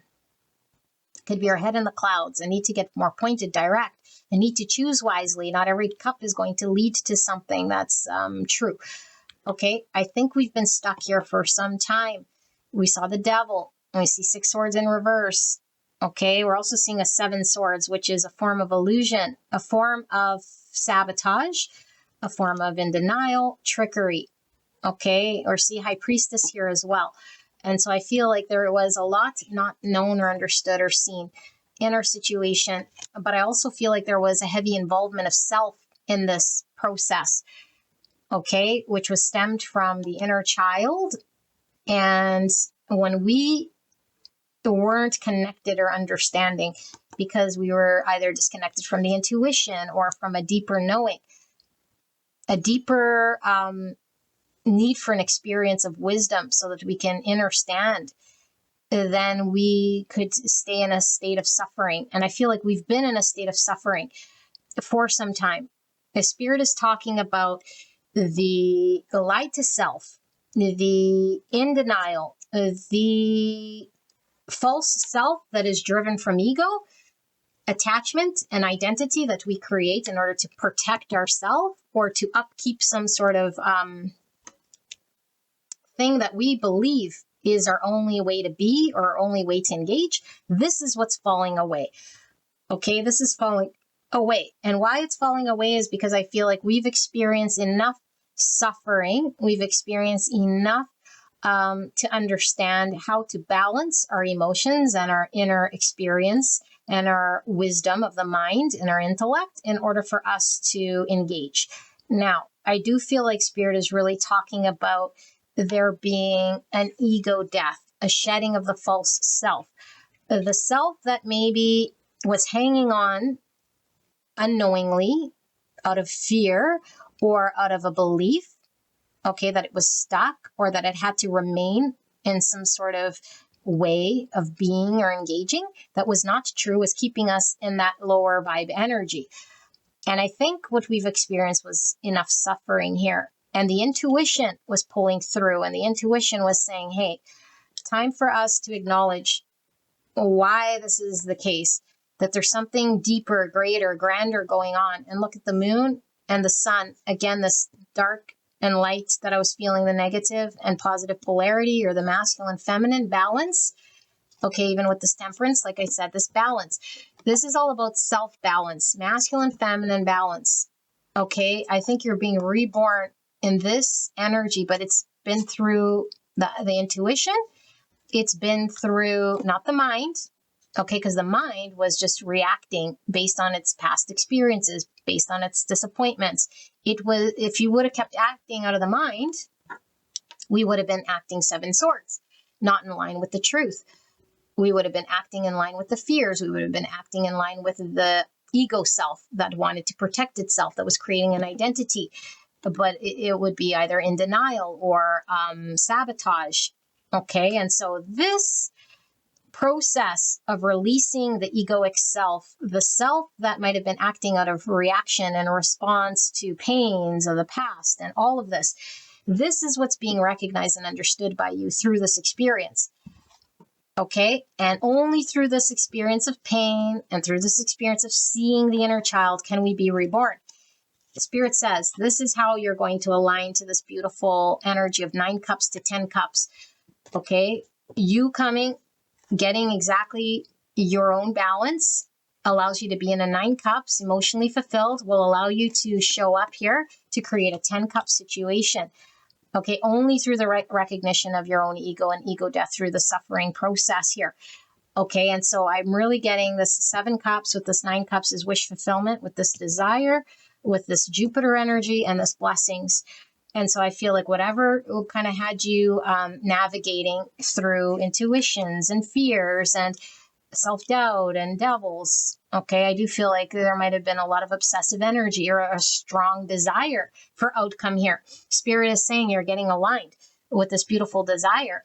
And it's not because you attached more to outcome. This was because you found a way to balance your energy, a way to be reborn and transmute energy, like this phoenix we read about in this book, shed the old version of you that was really maybe stuck to outcome or believing in this devilly way and being very attached, or having these unhealthy patterns of the ways we engage with other people and ourselves by lying to ourselves unknowingly or maybe out of sabotage. It's the voice of the ego that perpetuates some form of need to protect its identity. So it creates this version of it. Okay, but only when we break through the illusion of this thing. And so I still feel like we haven't experienced, the full depths of this abundance or this joy yet. And we might have had to figure this all out. And so I don't know right now if you're like held back or if you feel like I'm just sort of letting things sort of stay as they are, which is great because we're no longer attached. But Spirit is saying it's okay for us to open up and understand that Divine wants to bless us with great abundance here. Okay. And we're not attaching to understand that the abundance is coming, that we're worthy of abundance and great love and joy, that we're worthy of going from a 9 cups to a 10 cups, and even experience a 9 cups here would be something that you could even settle on, because I do feel there's been a lot of suffering. And it's like, no, you're worthy of a 10 cups. Everyone and everything around you being emotionally satisfied, and you maintaining your own emotional satisfaction and mastery over your mind and balance here. The mind isn't now driving a separate agenda, withholding or fearing, this is what we're shedding. And only when we do this balance and this understanding and recognition do we receive this beautiful 9 cups, 10 cups desire. Okay, I do feel for this group. I want to see what is your spirit's team and the divine then wanting you to know. Spirit, am I missing something? I feel like I'm missing something. Pile number 2, what do they need to know here? Just continue doing what you're doing. Okay, but what are you needing to know? Because I feel like you're still maybe empty-handed, and this is more of a confirmation of your blessings coming in. What does pile 2 need to know then, Spirit? What am I missing? What does pile 2 need to know? What am I missing? What questions do they still have? Or maybe are they still stuck or needing to understand or see? Thank you so much for this message. For pile 2.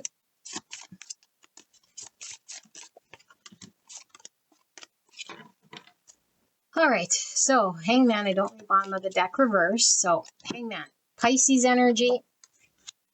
And we have the Queen of Pentacles in reverse. Interesting, that was your significator card with the Queen of Pentacles. Virgo, Taurus, Capricorn, we have the 2 Wands. This was in the exact same spot for pile 1, if you recall, like I said. Judgment, and the 10 of Pentacles in reverse. And we have the Emperor. Interesting, because that was the significator for pile 1. So I am feeling strong pull for pile 1. If you guys still have questions, there's the 7 cups coming out again. That was at the bottom of your first spread. The 2 cups and the Page of Cups. What's under Hangman? We have the 4 of Pentacles in the reverse. Okay. Beautiful angels. You were in a strength card reverse. Okay. And not in the ego shedding part, but I feel like in the part of maybe feeling an inability for you to maybe face what it was that you were sort of being called to face, which was your own egoic self. Okay, which is causing maybe you to withhold or be held back. We saw the devilly energy. And this is what's being released. Okay, there's no more an energy of scarcity.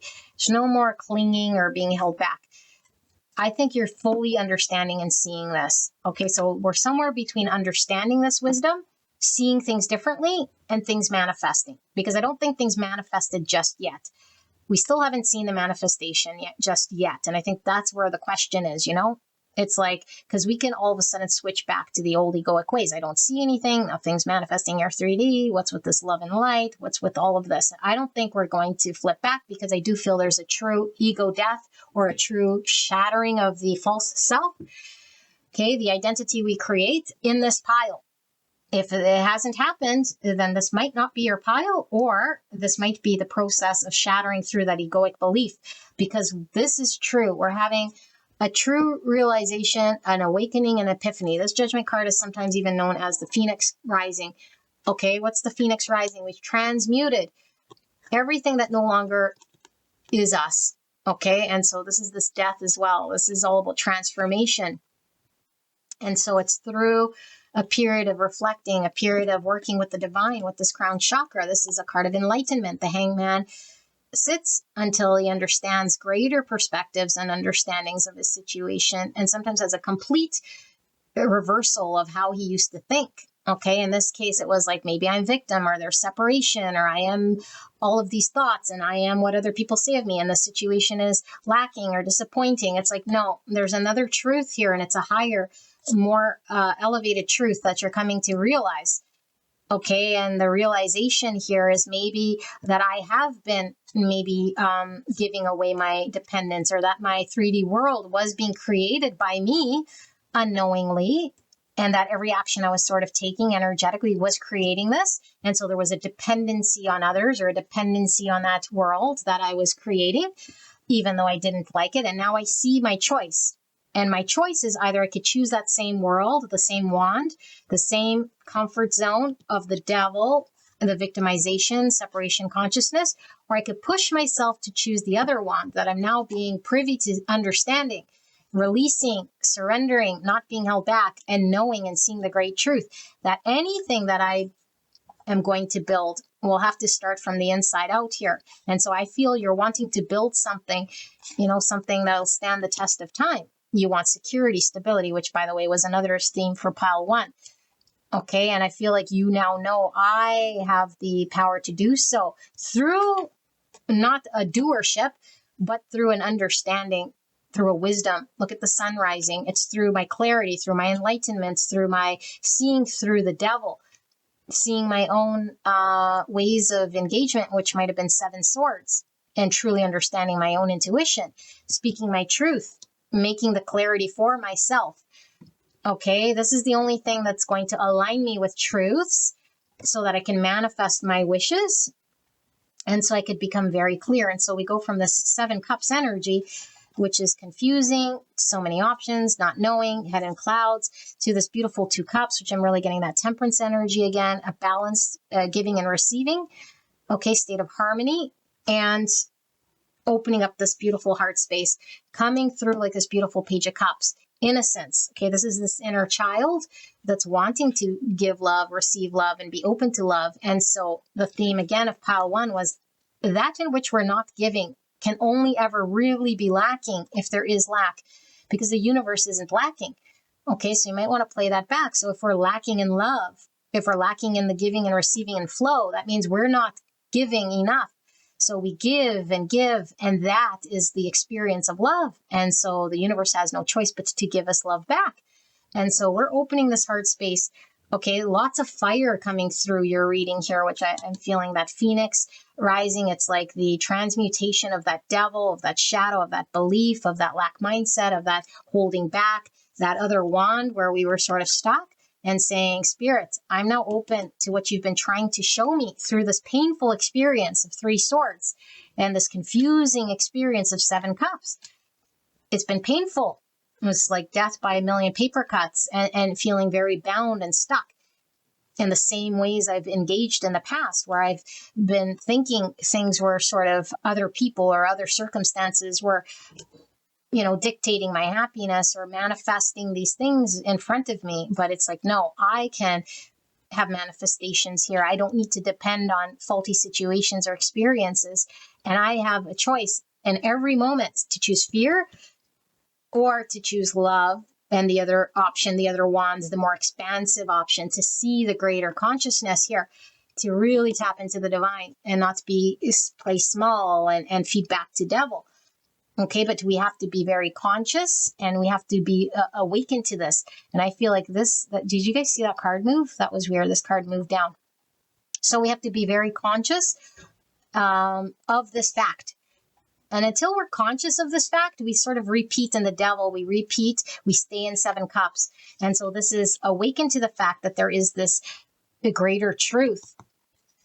Okay, and then the desire to have clarity in that world and to create that world ourselves is stronger. Okay, and like I always say that Dr. Phil saying, do we want to be right or happy? And so it is not my fault, and we could cling to that and keep staying in that energy. And it's like, no, I've danced with the devil long enough. I've been in the shadow and the disappointment and the 3 swords, 7 cups. Don't want it.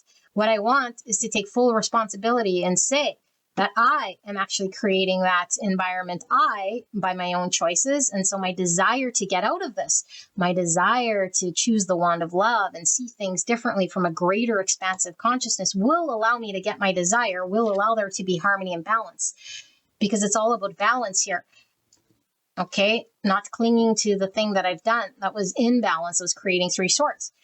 So pile number 2, this is your reading. I love you guys very, very much. I hope this helped you, and I will see you at the next one. All right, bye-bye.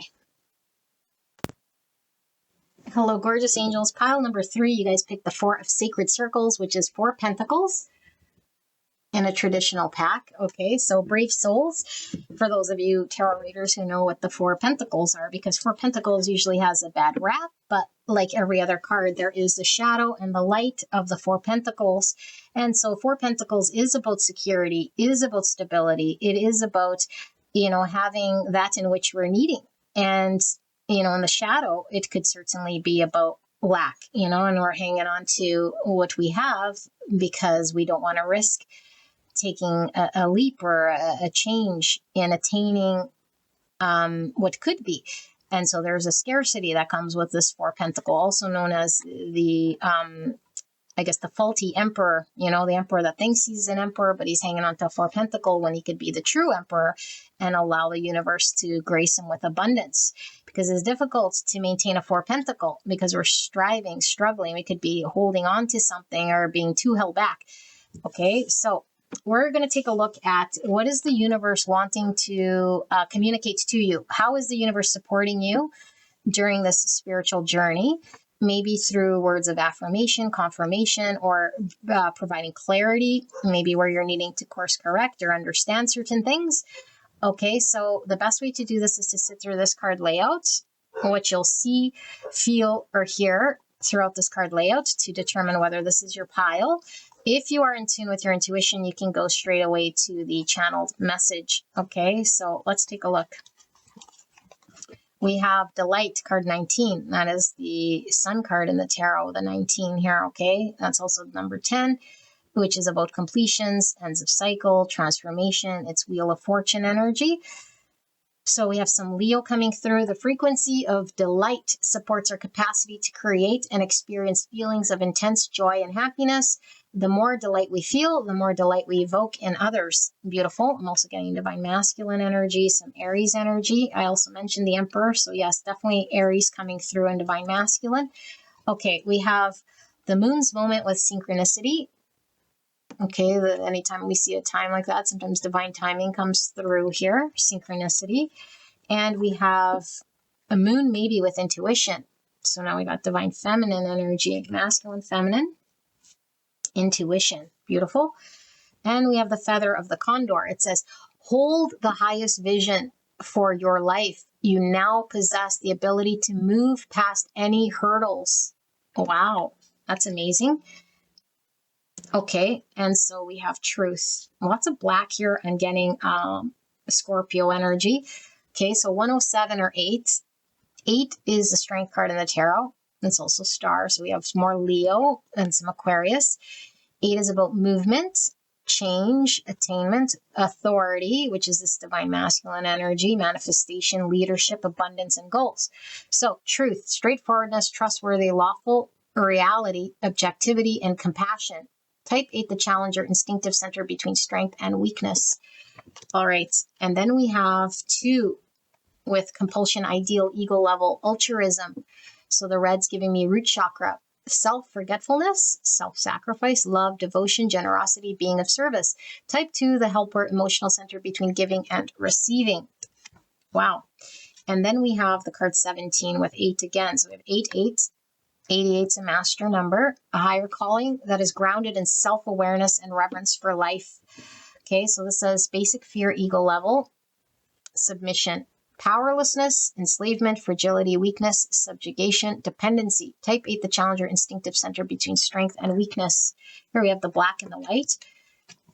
Okay, so I'm getting yin yang, masculine, feminine, negative and positive polarity here. Interesting, that came through a lot for pile 2. We have another 2 here, which is about duality. It's about balance, choices. Okay. Yeah, I'm feeling a lot of Aquarius energy as well here. Okay, so 58 with the number 4. So more Aries energy, which I was feeling here. Okay, 4 is also death, which is the black I was seeing here with all the dark. So Scorpio energy. Okay, neglected daily life with ego's pitfall stress level. It says spiritual victimization, feeling unworthy, idolization, comparison, desire of recognition, attachments to the past. Type 4, the individualist emotional center between lack and abundance. So 4s, structure, foundations, planning, stability. Okay, 4 is also about material reality and problem solving. All right, so we have the element of earth, which I'll hold up for you guys.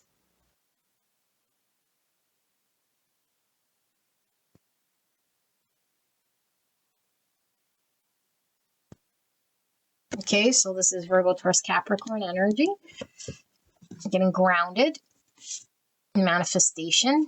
You're in the 3D plane. We have 10 pentacles, which is also more earth energy here, and beautiful sunflowers. We got 3 sunflowers.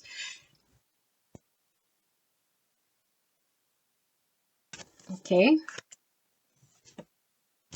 And we have confidence. Beautiful. So with this beautiful sun energy, that definitely could be some confidence here. 8s are the strength card in the tarot, which would be the confidence. Okay. And then we have patience. I don't know what sort of bird this is. Is it a heron? No, I don't know. Patience. So some temperance energy, Sagittarius energy. And we have Kalima with facing fear. That's this 8 energy. Okay, so major spiritual changes are unfolding. This is your chance to soar. And look, soaring. And I don't know if that's a moon, but moons would talk about fears. Okay, we have intuition here. So soaring through the fears, soaring through any sort of intuition we're needing to sort of navigate through here for clarity. And we have doubt. I release the need to know all answers again. So we're wanting clarity or certainty or something like this, you know. So we could carry some doubts about ourselves, doubts about our situation.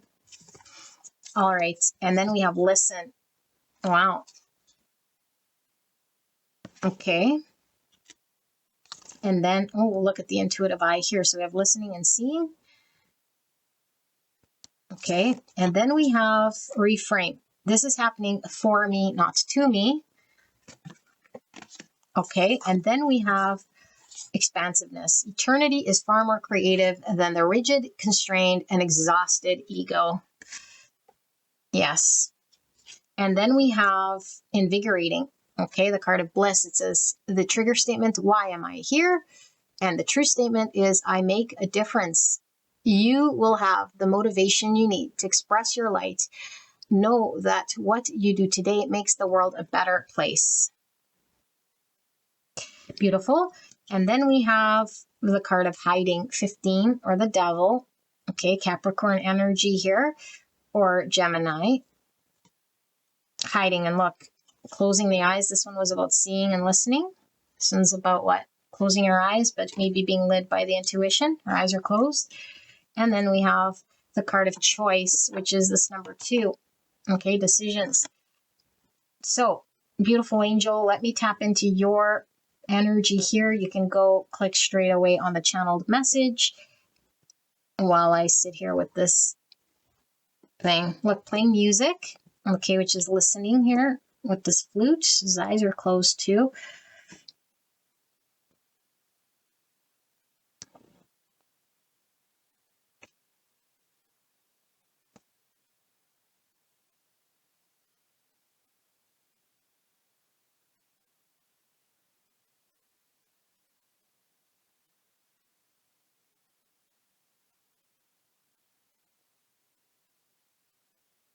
Okay, gorgeous, gorgeous, beautiful angels pile number 3.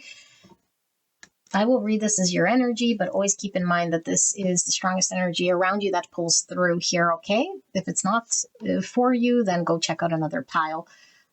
And we'll read some tarot, and hopefully this becomes more clear once we sort of peel back all of these messages. So, sorry, I don't know why I'm fidgeting with that when I could just do that. So, what's happening here?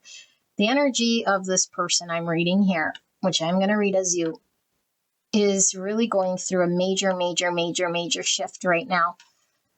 Okay, and this could be very disorientating and trying to sort out what's real and what's not. I had a reading like this fairly similar not too long ago about a spiritual sort of awakening, a kundalini, or an enlightenment process where everything we might have understood is now flipped on its side.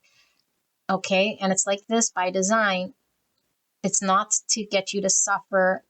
This is really about you coming into a greater state of consciousness, but not just so you can say, oh, I'm enlightened like some Buddha and love and light, and that's all. to raise this vibration of consciousness here on earth, but so that you can manifest here on earth great blessings, and that we can create this earthly plane from a more elevated spiritual consciousness and give back to the collective here. Okay, but only through grounded self-awareness and an understanding of life experience, and blending this through the spiritual understanding, which comes through the intuition and the healed version of self. So that's a mouthful.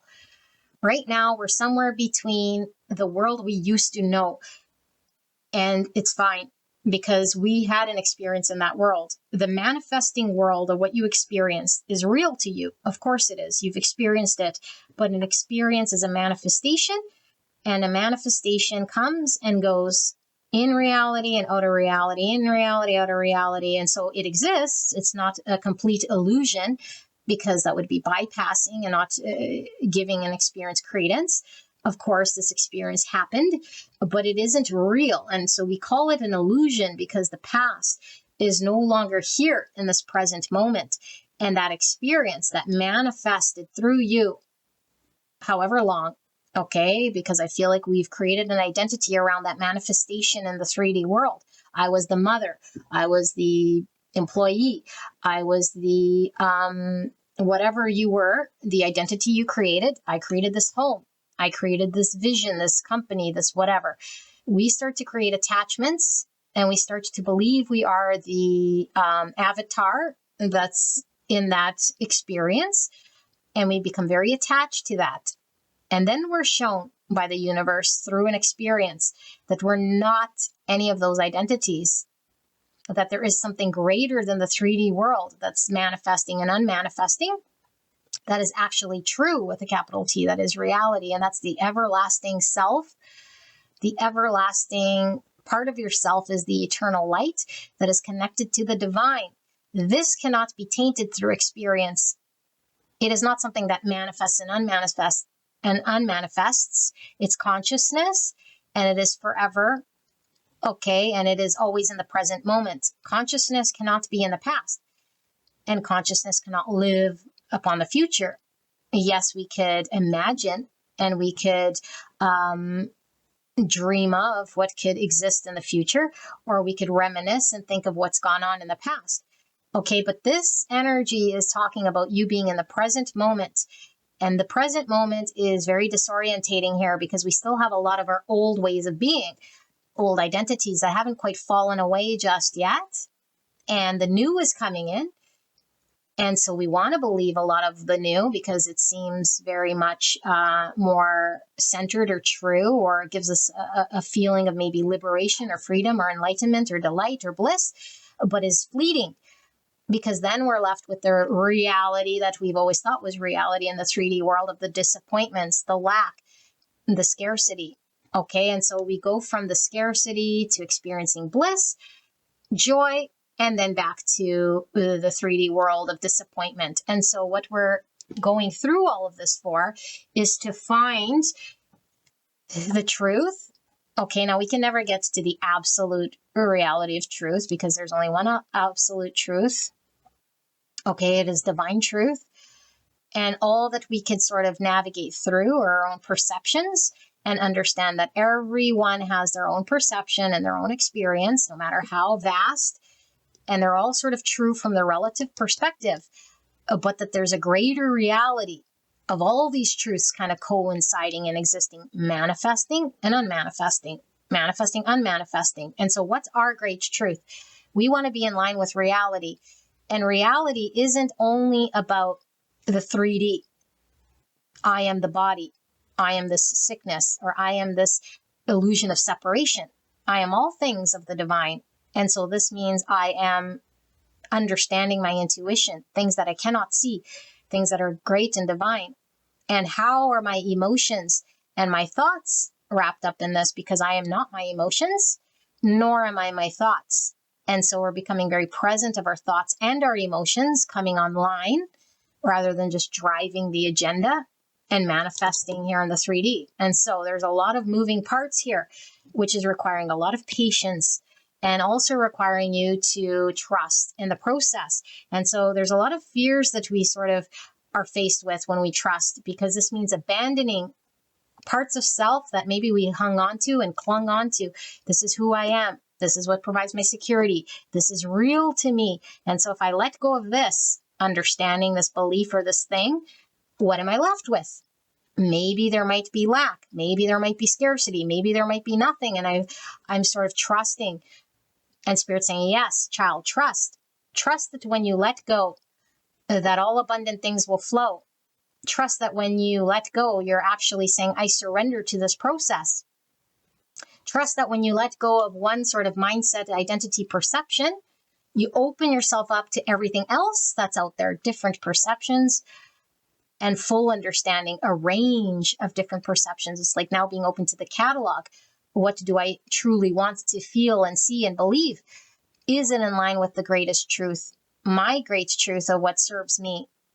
And unless we're open to that, because we're clinging on to what we've always known, we're very limited to that mindset or that experience, and that becomes the only thing we've ever experienced or know. It's the go-to, and we defend it, and we protect it, and we keep reproducing it. And Spirit's saying you can no longer reproduce this thing because of the fact that you're being called to step up outside of this. Whether you want to or not at this point is irrelevant.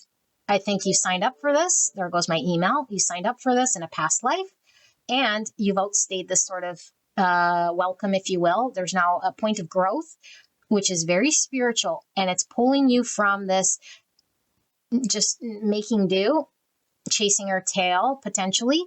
Okay, chasing our tail. This Ouroboros, snake's eating its tail, and it's like really sort of tiring here to cling on to what we know, to really sort of, be,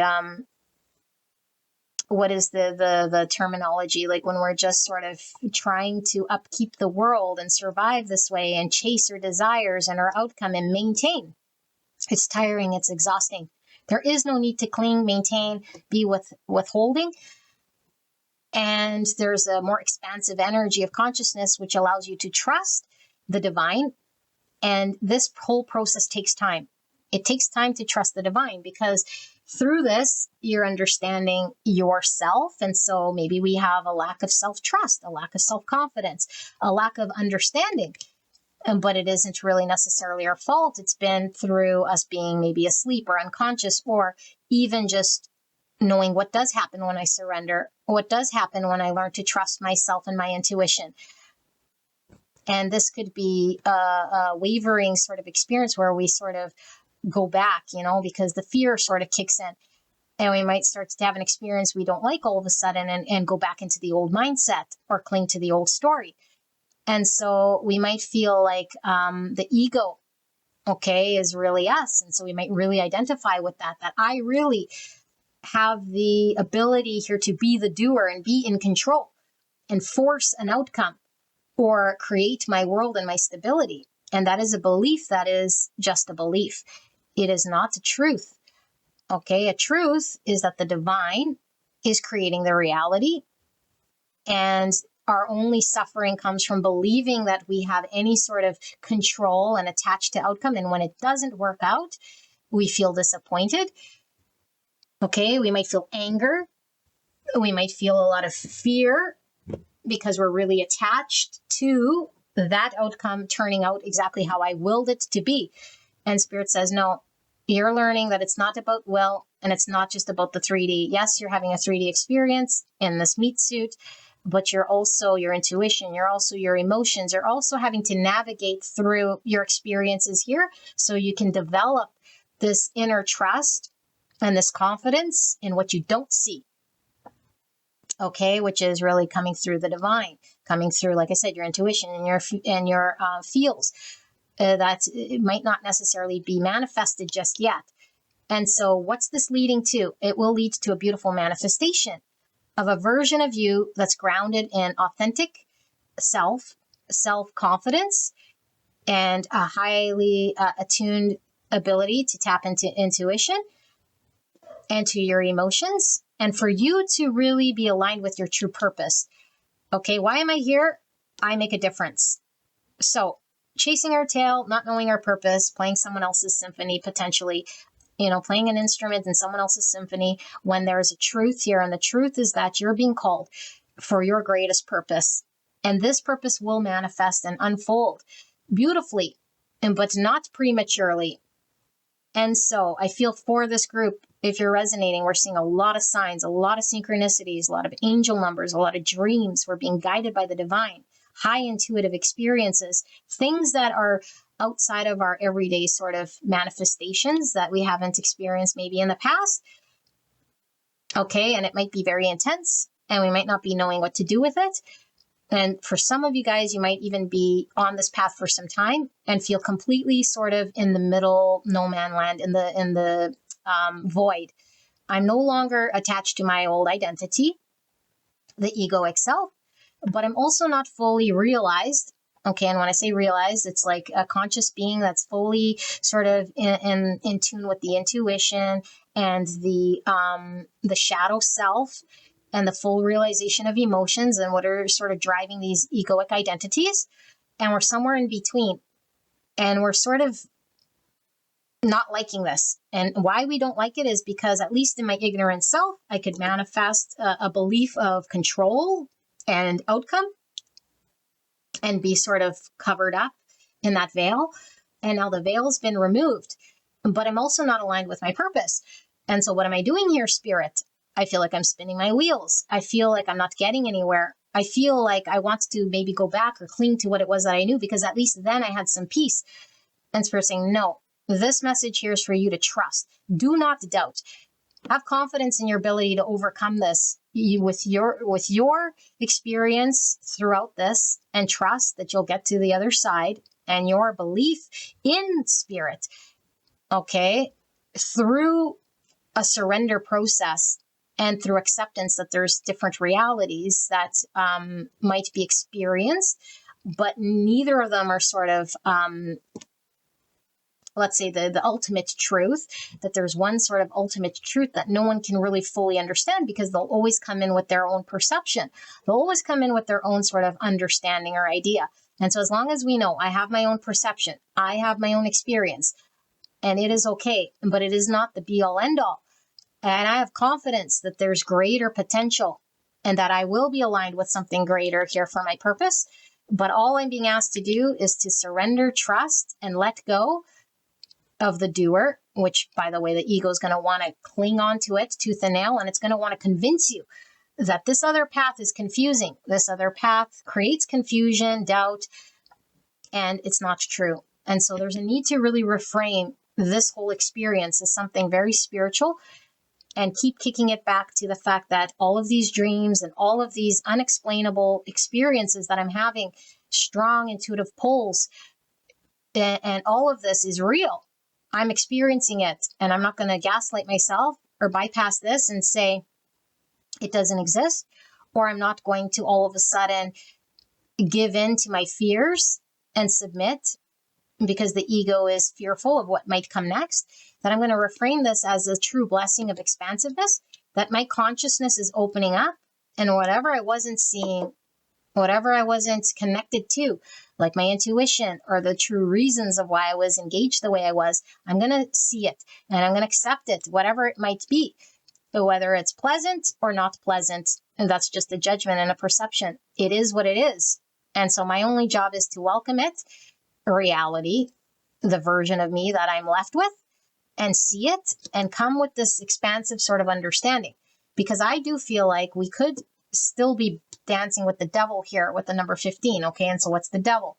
Old ways of thinking and believing that keep me stuck and limited. I have habits and patterns and ways of talking to myself that really limit my growth, that really limits how I see myself in this journey. And Spirit's saying, acknowledge that the devil might be there with patience and love. I understand I have doubt right now. I understand I'm not seeing it clearly right now. I understand that my ego might want me to cling to what I know because of fear. But I am going to trust the divine. And I know that there's a greater purpose to all of this that I'm experiencing. And I love myself enough to dedicate and commit myself enough with true conviction and strength that I have the confidence enough to get through this so that I can get more aligned with why I'm being, called to do this. Because the wind in our sails, I feel, has been taken down or away from us. We're discouraged and we feel like maybe I'm not getting anywhere, or again, like it's just keep spinning my tail, or like I'm not producing anything here. And so we need to understand, now we don't need to do anything, but if we don't want to suffer here, understand that this process is going to take as long as it takes. And the only thing we can do to make it sort of run smoother is to accept where it's at and how it is going, with no resistance, no need to change, coerce or force or manipulate energy, just through true acceptance. And this will allow the energy to flow. But I feel like there needs to be patience, a grace, and compassion, and a love, and not a judgment and the false self, because I feel like there's a version of you that you're still believing might be you, because it's out of habit, out of devil. And so we compare that version of us to the one that's emerging. Okay, now I say emerging. It's always been there. It's been shrouded by the identity we created with this false self. And so we're now seeing glimpses of this authentic self peering through. So now there's these two versions. And I'm sort of trapped, like I said, between these two versions. And it makes me feel even worse here now, because the contrast, without the true version of self, we'd only be in one sort of understanding. And we could make do with that understanding, but we'd be asleep, hidden to the true potential. And now that we see our true potential, it's like casting this light on the devil that we're needing to look at and address. And we don't want to look at that. The ego wants to keep that identity. And the true self is saying, no, this identity needs to be seen through, but with compassion, love, and patience. Acceptance that that's not me. That might have been the way I coped in the past. That might have been a version of me that I, used to protect myself, or to navigate, or to accumulate something in the 3D world that I thought I needed to be or do. I don't need to be or do or attach to that no more. That is just a belief. That was a safety blanket. That was a way of engagement that my ego created. And now I'm surrendering to this different way of being by reframing all of my beliefs and thoughts. Because again, the desire to have myself in alignment with what's true for me is greater. What's true for me is going to be completely different than maybe what I've experienced in the past. Again, no longer singing someone else's song. What's my true alignment here? Is it helping the collective? Is it putting my passions out to this world? Is it aligning with some life's calling and life purpose? This is what you're being aligned with. And we can't get here until we sort of do this thing, because that's what you're manifesting and grounding into reality. It's not just going to be some pie in the sky dream, an angel number, and some sort of 5D experience. But yet we're still grinding, and we still have the beliefs that we're in the matrix and the ego self, and still living under the avatar of the identity we created. No, we're shattering through this, and we're seeing that I am my truest version of me with truth and clarity, and embracing this version of me and reframing all of my beliefs so that I can broaden my level of consciousness here. Okay, but this choice is in front of you right now. And so we saw two wands in every single pile. I wonder if we'll see it in yours, because I do feel this two wands energy with the choice. When we're faced with a choice, every moment of every day, a two wands, I could choose to feed the egoic story and the belief and upkeep that. But now I'm just maintaining that, again, the illusion of self. Or I could choose the other wand, which is the true version of me that's not shrouded in the identity that I created. And that version is more aligned with the true, and it will come out more and more and more. The more confidence I have in it, the more I sort of trust it to do its thing. But when I tell myself I don't trust it, so I'm going to cling to the ego or the false self or be held back, then I'm saying I don't trust myself to move in that direction. And so we stall out with divine timing. We don't let the universe flow. Okay, so the universe wants to flow. And this means maybe facing what we don't want to face because the ego is too fearful or doesn't know what it's going to see, and so it avoids and it tries to stay little and it could try, okay, but it's not going to stay there forever because this process is going to happen. But we could definitely suffer and we can draw it out longer than need be. And this is all about freeing you from suffering. So we don't want to suffer. This means thank you, ego, for protecting me. But the false self now needs to go. And I'm going to give this new energy that I'm now privy to seeing a choice to engage with it, to dance with it, to listen to it, to trust it, to walk with it, even if it feels uncomfortable, because that's my truest expression. I don't want to go sing someone else's song. I don't want to go live in someone else's matrix. That's not me. And this is what I've been awakened to. So I want to acknowledge this. Okay. And this doesn't make you feel weak or out of control. It makes the ego feel out of control. And so the ego wants control. The ego says, well, now you're just creating, it's going to throw everything in the kitchen sink why you should not. Why it's dangerous or fearful or out of control. It's like, no, the ego just wants control. So pile number 3, spirits, can we get a deeper look at this messaging? What is the universe supporting pile 3 with right now in regards to their spiritual journey? Clear and concise message for the greatest and highest good of pile 3. Please protect me and the viewer as I channel this message for the greatest and highest good of pile 3. And thank you so much, pile 3, for allowing me to tap into your energy, the energy around you at this time. I'm so blessed to be here doing your reading. So we have the Knight of Cups in the reverse reveal itself.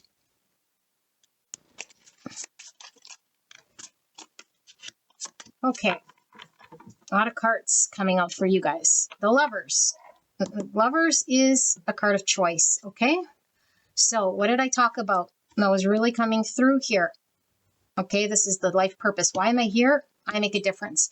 The Lovers talks about our dharma. It's our path to our true calling, okay? Our ultimate sort of destined purpose, if you will. So our ultimate relationship or career or passion or something that we're being put on the path towards. We can only get to this lover's path, true destined path and dharma, when we're in the right energy. And so all of this suffering, all of this navigating, all of this stuff to work through the false self and the ego is leading you to this lover's path. But in every opportunity, you have a choice to make. Am I choosing the false self? Am I choosing to hold back or hang on because of fear, to withhold or to stay in the little self? Or am I trusting the divine to go in this path because I'm choosing love and compassion and patience for myself in this opportunity, in this moment? Okay, because love will allow. It always allows. It doesn't resist. It doesn't try to change or control. And so we need to know, am I controlling right now in this moment? Am I trying to resist something?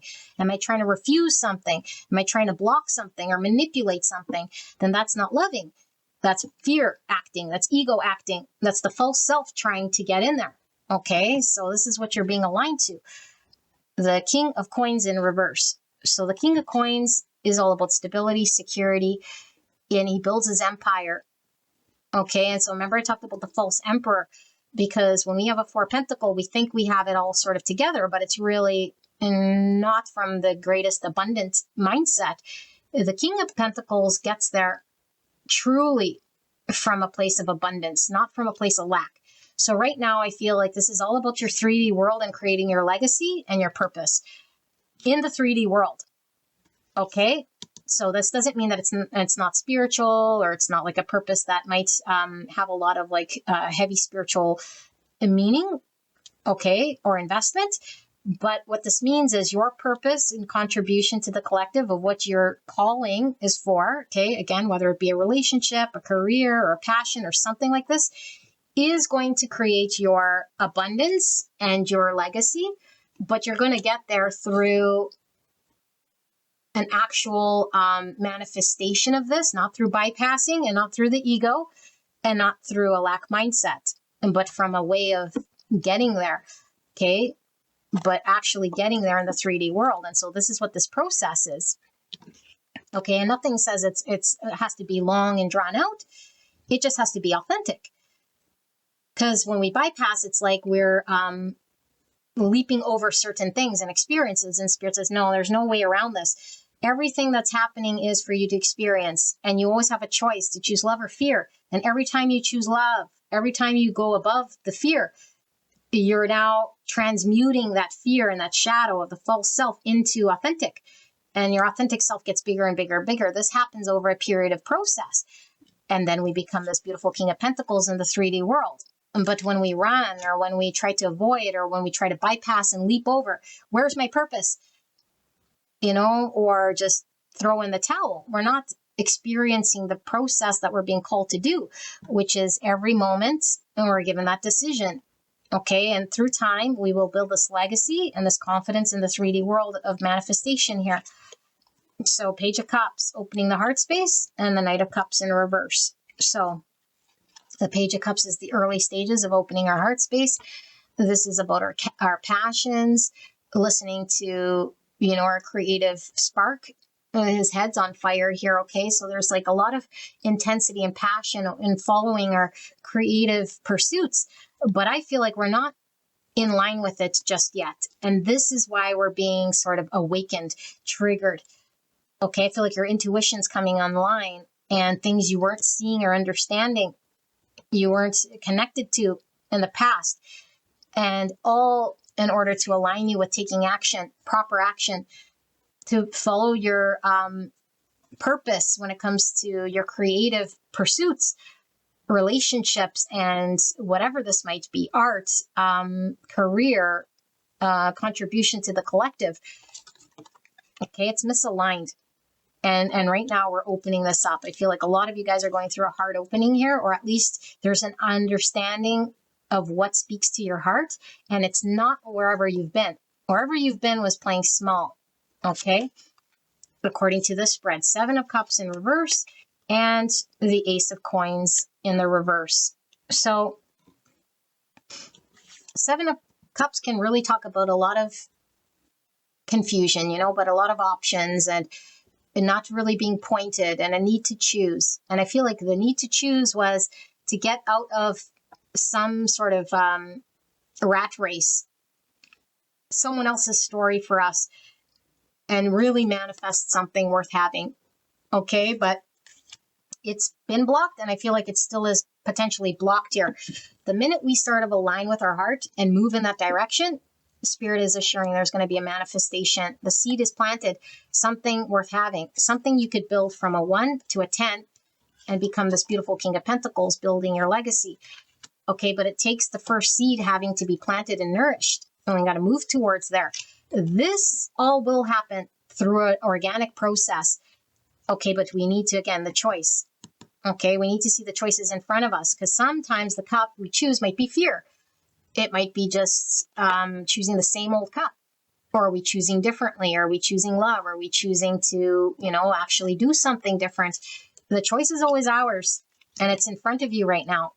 And we could be really lost in the story of confusion, lack of confidence, self-doubt. Spirit saying no, because I do feel like a lot of this reading is all to highlight you might have some self-doubt that is self-induced, that doesn't need to be there. And it's okay that it's there. We see it and we say, thank you for trying to protect me from maybe doing something scary or trusting something that's unknown to me. But I'm going to make this choice because I'm going to choose love, not fear. And I know that my purpose is outside of what I've experienced so far, because what I've experienced so far, if you resonate with this pile, has been someone else's song playing little, and it's an inauthentic happiness. It's not my truest bliss. It's not in line with my heart's calling. It's either punching a clock or getting a paycheck or something like this, or just doing motions. Very disconnected. And we might not even know that we were disconnected because it's been enough to keep me okay. But I feel drained, or I feel like something's missing, or I feel like there's more for me. Like, what's more for me? What's my purpose? What's my calling? I know that there's more for me. I'm a divine child here, but I've been playing small. And so this is what's being cleared up for you guys, okay? Your Dharma is right in front of you.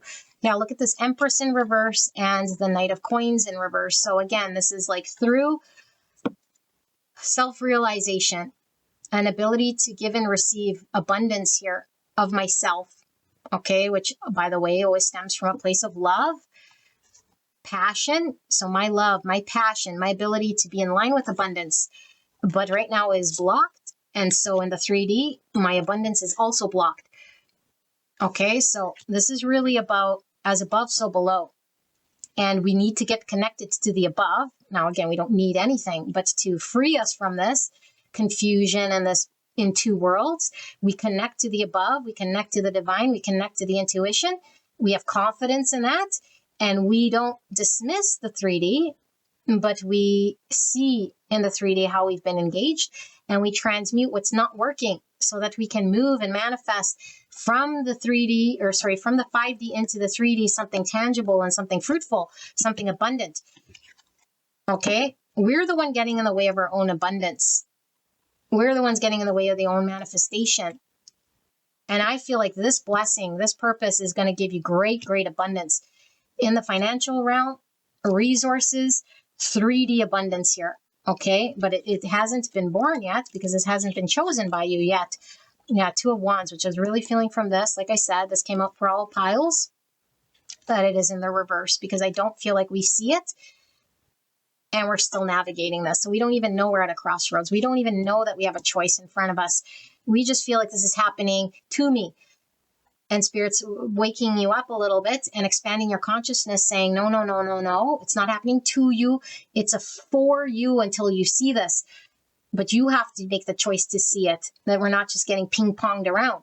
Okay, look at this. Eternity is far more creative than the rigid, constrained, and exhausted ego. Expansiveness. So when I choose expansiveness, when I know that the saying of this is happening for me, not to me, that there is a truth in this.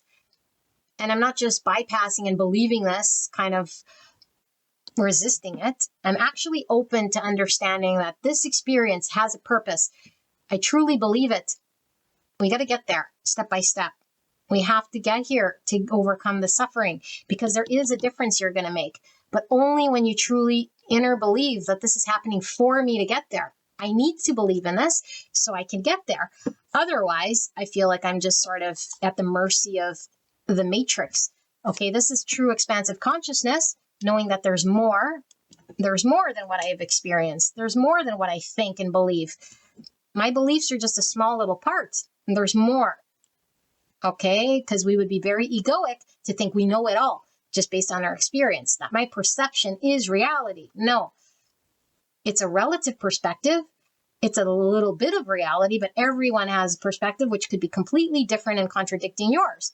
And so the expansiveness here would become in the humility that my perspective is a small amount, that there is a possibility that there's more, and that I'm experiencing something that I can understand through processing and release and surrender and acceptance, not refusal or denial. Okay, it doesn't feel good here.